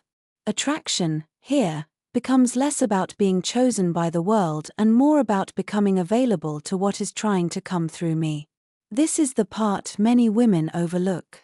Effortless attraction is not only about what comes toward me. It is also about what emerges from me when I stop living in chronic pursuit. When I stop chasing, energy returns. Attention returns. Creativity returns. Humor returns. Sensuality returns. Not because I followed a formula, but because I am no longer spending so much of my inner life monitoring whether I am loved, wanted, preferred, remembered, prioritized. The energy that once went into emotional management becomes available for life itself. And life responds to that. Not in a magical, childish sense, but in the very real sense that when a woman becomes less fragmented, she also becomes more legible to what is meant for her. She notices more clearly, chooses more honestly, refuses more quickly, receives more fully. The right opportunities find a woman differently when she is no longer flooding everything with need. The right people feel different too. They do not arrive as emotional riddles I have to solve. They arrive as coherence. That word matters. Coherence is deeply attractive. It is more attractive than style, more durable than charm, more intimate than performance. A coherent woman may still be complex, but her complexity does not feel chaotic. Her warmth does not feel needy. Her standards do not feel theatrical.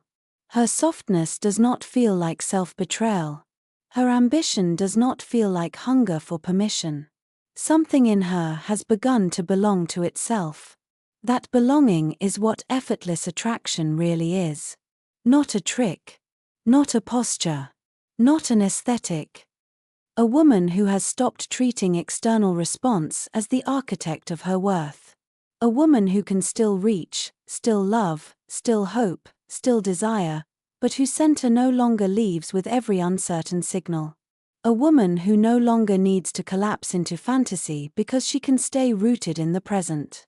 Claire begins to understand that this is why some people feel easy to be around and others feel intoxicating but draining. Ease is not always boring.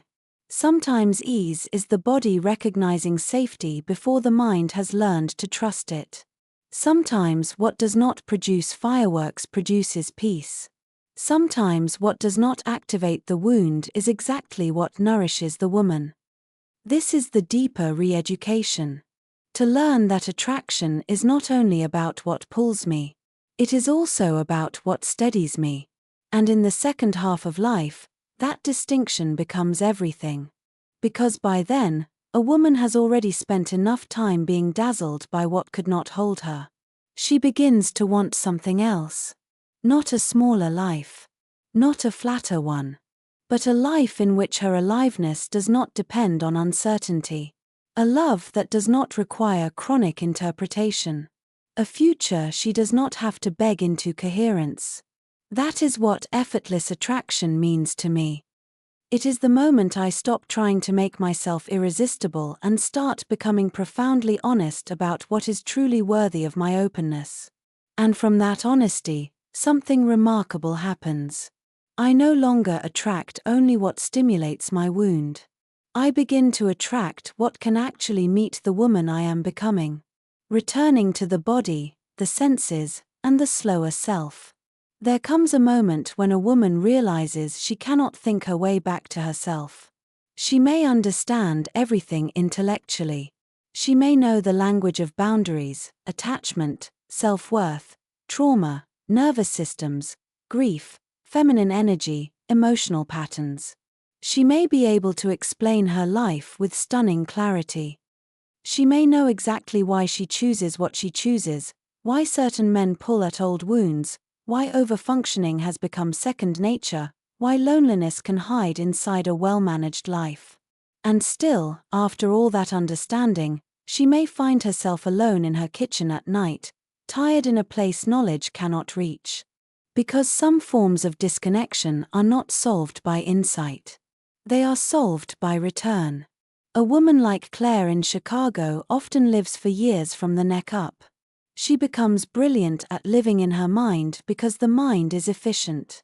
The mind organizes, predicts, explains, interprets, manages.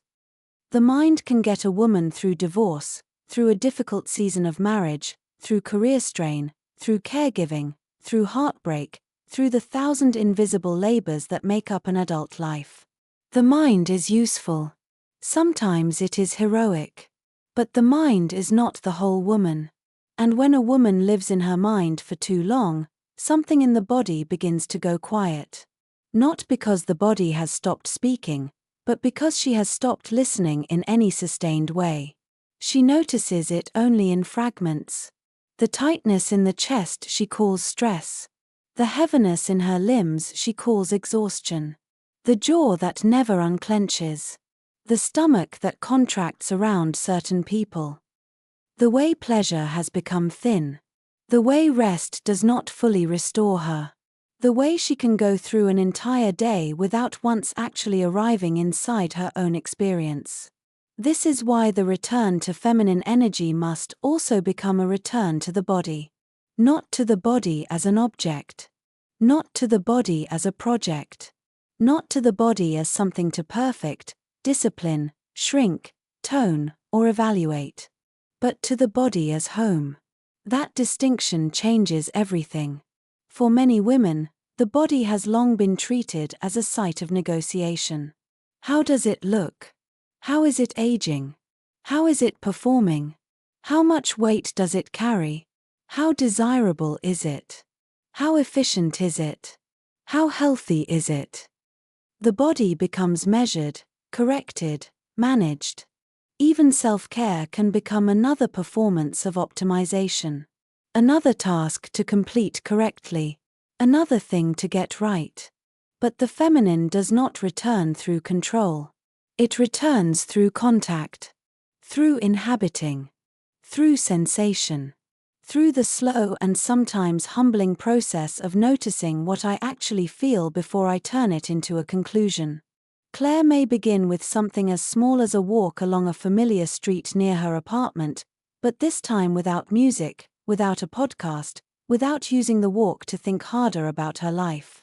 She notices the cold air on her face, the sound of traffic moving over wet pavement, the smell of coffee drifting out from a corner cafe, the ache in her calves, the way her shoulders are slightly lifted without her meaning them to be, the fact that she is not really sad in this moment, only tired, and that tiredness has a shape all its own. This may sound like nothing, but it is not nothing. It is the beginning of re-entry. Because a woman who has spent years living in reaction often does not realize how rarely she experiences anything directly. She experiences life through interpretation, through planning, through anticipation, through low-level vigilance, through the next thing. The body interrupts that pattern. It says, "No, come here. This is what the air feels like. This is where your breath stops. This is the place in your chest that tightens when you tell yourself you are fine." The body is rarely dramatic. It is honest in quieter ways. And honesty, when sustained long enough, becomes sacred. This is why returning to the senses matters so deeply. Not because beauty is trivial, but because beauty reorients attention away from force and toward presence. Many women have been moving through life as if they must earn every moment of softness. Claire may have spent years postponing pleasure until the tasks are done, until the workweek calms down, until the family is settled, until she feels less guilty, until there is more time. But the deeper tragedy is that a woman can postpone aliveness for so long that she forgets it is not a reward. It is part of what makes life inhabitable. So the return often begins in places that seem almost embarrassingly simple. The good olive oil. Fresh bread on a wooden cutting board. The lamp turned on before dusk. A linen napkin used on a Tuesday night when no one is coming over. The scent of cedar after rain. The feel of warm water over tired hands. The particular quiet of Sunday morning before the city fully wakes. The choice to sit near a window for 10 minutes with tea and not convert that moment into productivity. These are not decorative gestures. They are restorations of relationship. A woman is telling herself, perhaps for the first time in years, "I am not only here to complete functions. I am also here to feel my own life." That sentence can change the nervous system more than many grand declarations ever do. Because the slower self is not lazy. The slower self is the self that has enough room to register reality. And most modern women have been systematically trained away from that room. Speed feels responsible. Efficiency feels mature. Constant accessibility feels necessary. Even leisure gets invaded by purpose. Exercise becomes data. Reading becomes self-improvement. Rest becomes recovery for further performance. The soul is allowed very little aimless space. But aimlessness, in the right sense, is not waste. It is openness. It is where intuition begins speaking again. It is where grief rises honestly instead of turning into irritability. It is where desire becomes audible. It is where a woman notices what she actually longs for when no one is assigning her a role. Claire may begin to understand that one reason she has felt so disconnected is that every part of her life has been arranged around output. Even her goodness has become productive. Even her care has become efficient. Even her love has sometimes become a form of labor. No wonder the feminine feels far away. It does not thrive under constant command. So she begins making small, almost private corrections. She goes to the farmer's market on Saturday morning and chooses flowers for herself without needing an occasion. She takes a slower route home by the lake instead of the fastest one. She cooks one meal with full attention instead of eating over the sink while checking messages. She sits in a bookstore for an hour and lets herself wander. She stops treating every silence as a problem to solve. She lets herself feel the texture of evening instead of rushing through it. This is where many women make an important discovery. What they thought was emptiness was often overstimulation. What they thought was lack of discipline was often profound fatigue. What they thought was emotional confusion was sometimes the simple fact that they had not been quiet long enough to hear themselves clearly. The slower self reveals these truths without forcing them. And with that revelation often comes grief. Because when a woman becomes still enough, she may realize how long she has lived estranged from her own body. How often she has overridden hunger, exhaustion, desire, intuition, boredom, resentment, tenderness. How often she has stayed in situations her body disliked because her mind had a better argument. How often she has performed fine while the body kept the real record. This can be painful. But it is also a form of mercy. Because what returns through the body is not only pain. Pleasure returns too. Sensuality returns. Curiosity returns. Appetite returns. A fuller emotional range returns. A woman begins to remember that she is not only a mind that manages life. She is a whole creature. She is rhythm, image, sensation, breath, longing, warmth, instinct, memory. She is not merely here to keep things going. This is why the return to the body is also the return to dignity.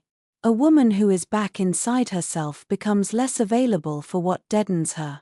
She can feel the difference sooner. She can sense when a person, place, conversation, or commitment makes her contract. She can also sense what opens her, what steadies her, what nourishes her. And that sensory intelligence is not shallow. It is one of the deepest forms of wisdom she has. In the end, the slower self does not ask Claire to become someone else.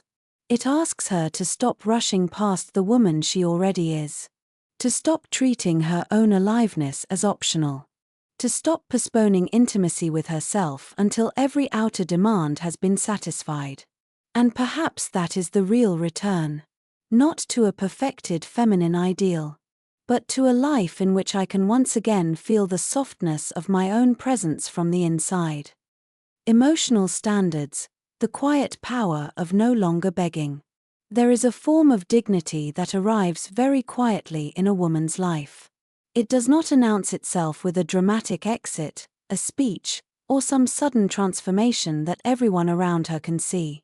It often begins in private, in the small interior moment when she realizes she is no longer willing to keep negotiating against her own heart. This is not the glamorous part of healing.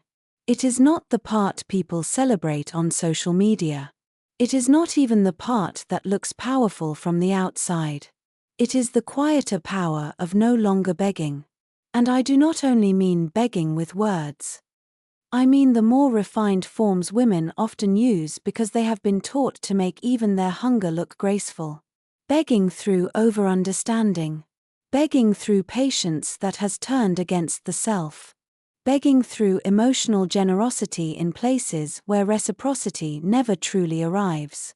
Begging through silence, through self-restraint, through becoming smaller, easier, warmer, sexier, wiser, less demanding, less visible in one's hurt, all in the hope that someone will finally respond with the care that should not have required such negotiation in the first place. A woman like Claire in Chicago does not always know, at first, that she is begging. That is part of what makes the pattern so difficult to break.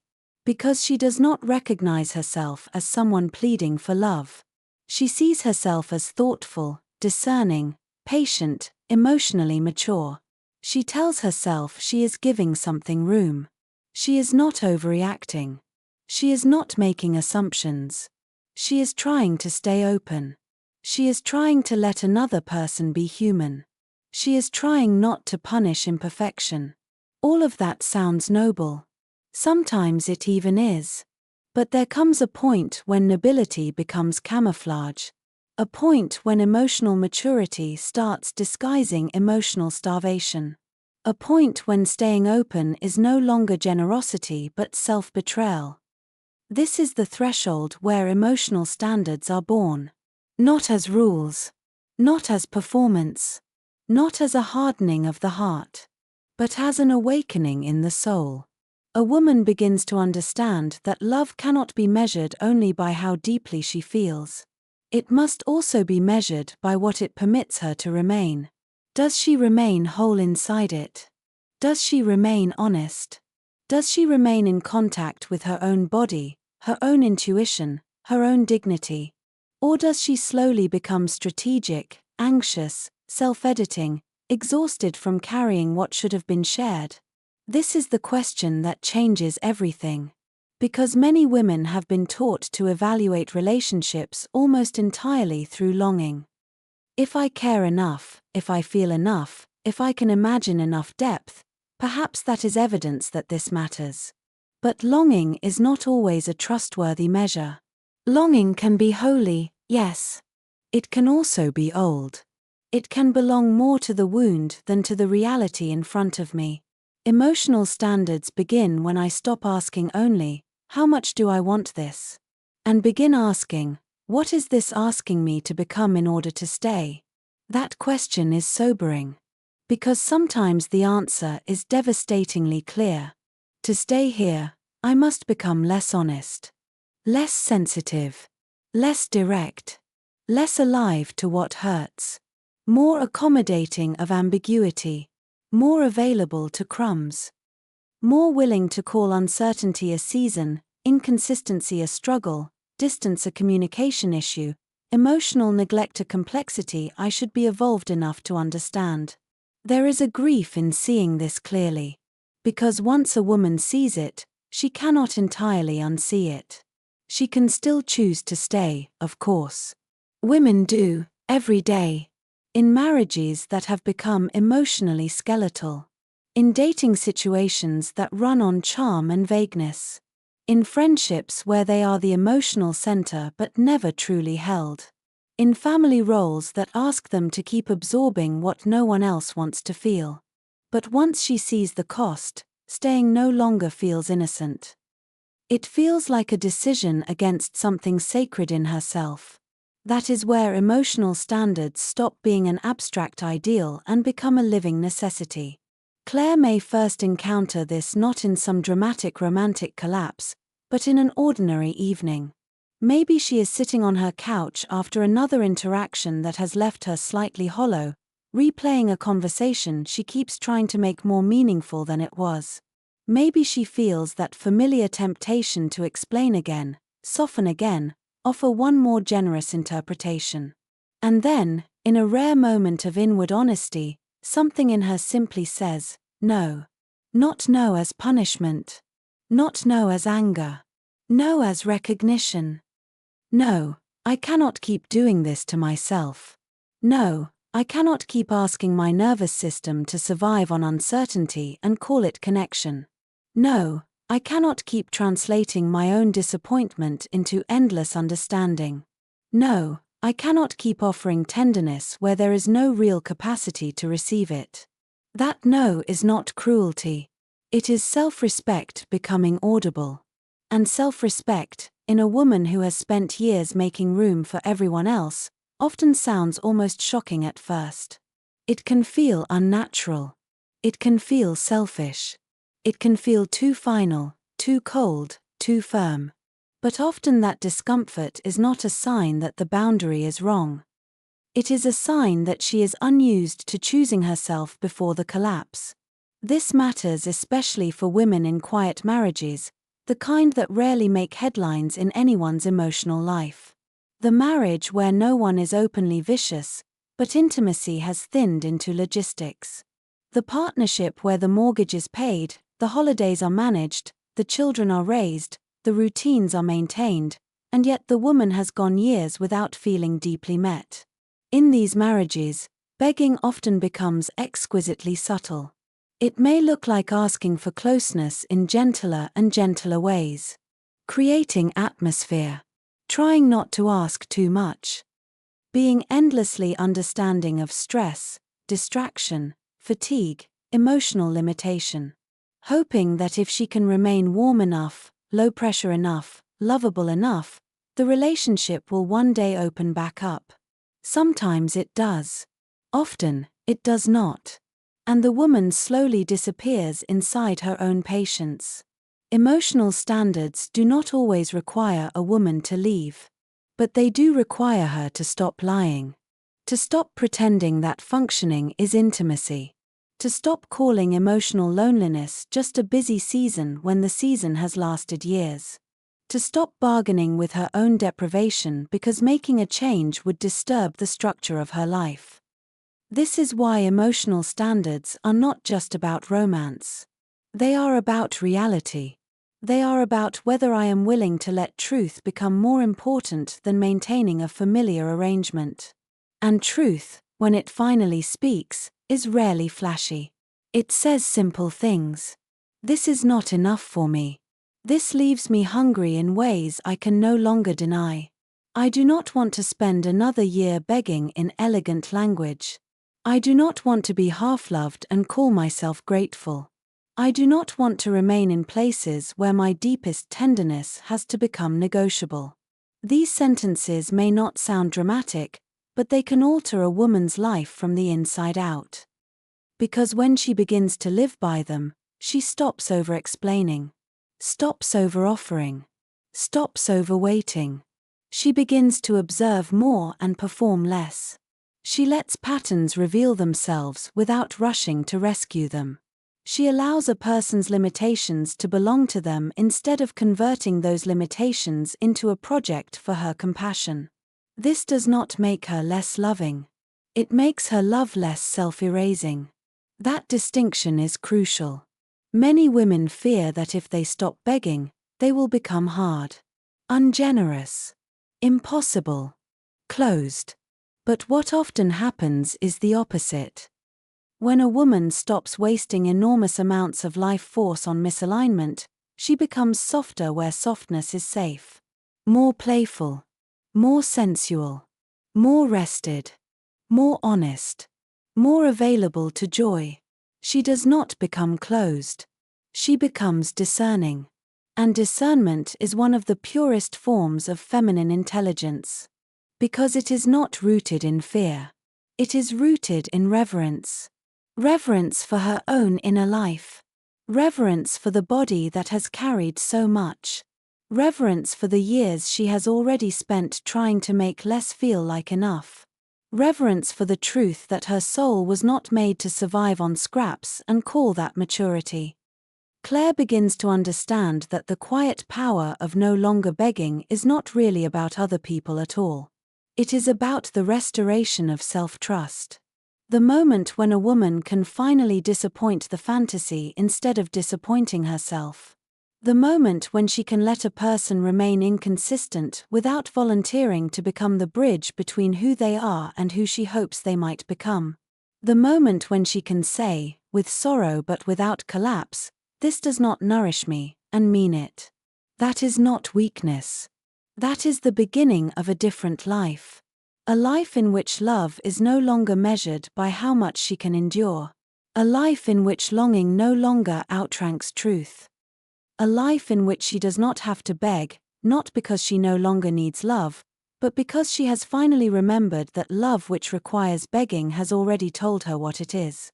When a woman stops chasing, she comes home to herself.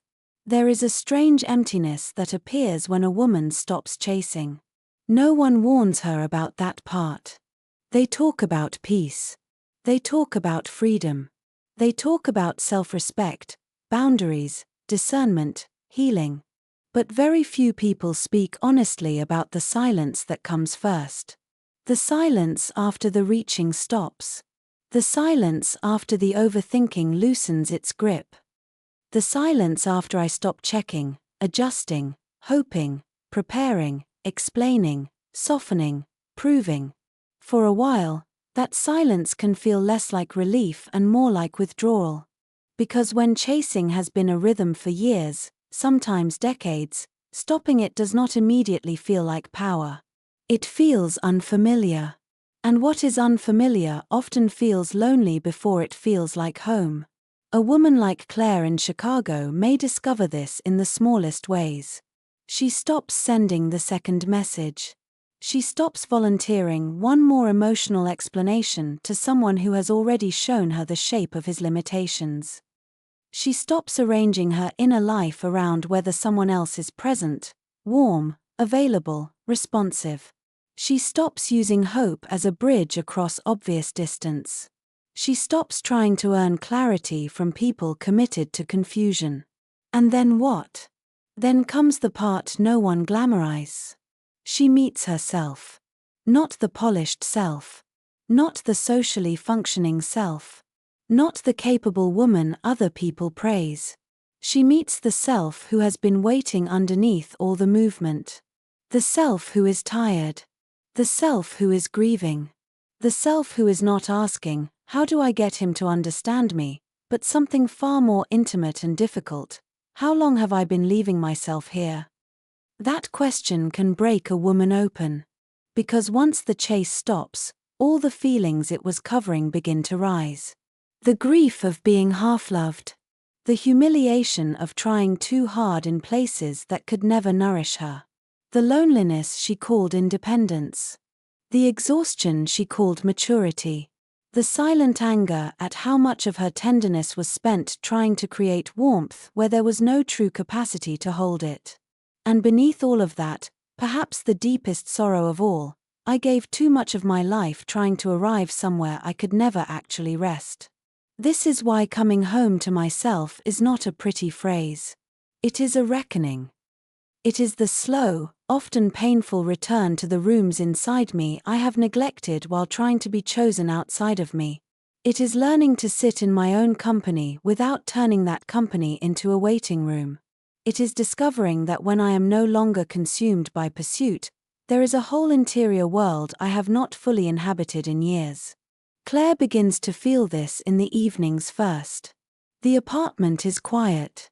The phone is not the center of the room anymore. She is no longer refreshing a conversation that has already told the truth.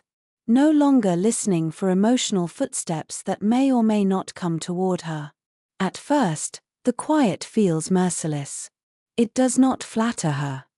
It does not distract her. It does not reassure her. It simply reveals her. And revelation is not always gentle. It may show her how much of her identity was built around being the one who keeps things alive. It may show her that longing gave her a sense of purpose she mistook for love. It may show her that she was not only attached to a person, but to a pattern. A pattern in which effort felt meaningful because effort kept her from having to fully face the emptiness beneath it. But if she stays, if she does not run back to noise, back to old habits, back to beautifully disguised self-abandonment, something shifts.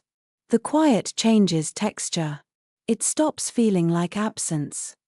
It begins to feel like space. And space is where a woman can finally hear herself. Not hear the old panic. Not hear the reflex to fix. Not hear the script that says do more, try again, become easier, become wiser, become irresistible.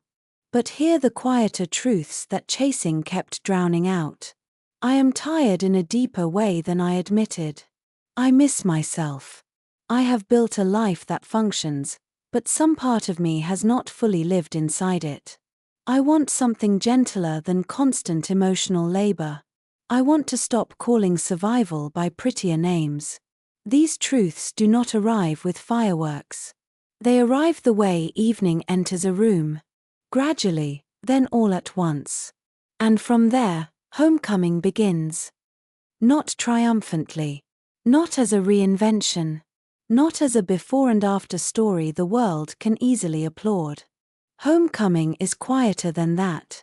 It is the moment I stop trying to become more lovable and start becoming more inhabitable to myself.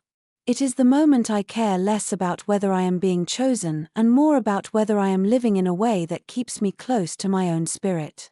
It is the moment I understand that peace is not the same as numbness, and that self-respect is not the same as hardness. Claire begins to notice that her life feels different when she is no longer organizing it around pursuit. Her mornings feel less invaded. Her body softens in places she did not realize were bracing. She tastes her coffee again. She notices the light against the buildings on her street. She reads without checking her phone in the middle of the paragraph. She feels the grief, yes, but she also feels a quieter kind of dignity returning. Not because everything is solved. Because she has stopped betraying what she knows. That is what makes a woman come home to herself. Not perfection. Not having all the answers. Not becoming emotionally untouchable. Homecoming begins when I no longer ask my life to revolve around people, situations, and hopes that require me to abandon my own center. It begins when I can feel longing without kneeling before it. When I can feel loneliness without letting it negotiate away my standards. When I can feel desire without turning it into worship. When I can feel tenderness and still protect what is sacred in me. This is the hidden miracle of stopping the chase. The woman does not become emptier. She becomes available. Available to rest. Available to beauty. Available to honest love. Available to the quiet richness of her own company. Available to a life that does not have to be dramatic to be real. And perhaps for the first time in years, she begins to understand that the deepest relationship she was neglecting was not the one outside her. It was the one within.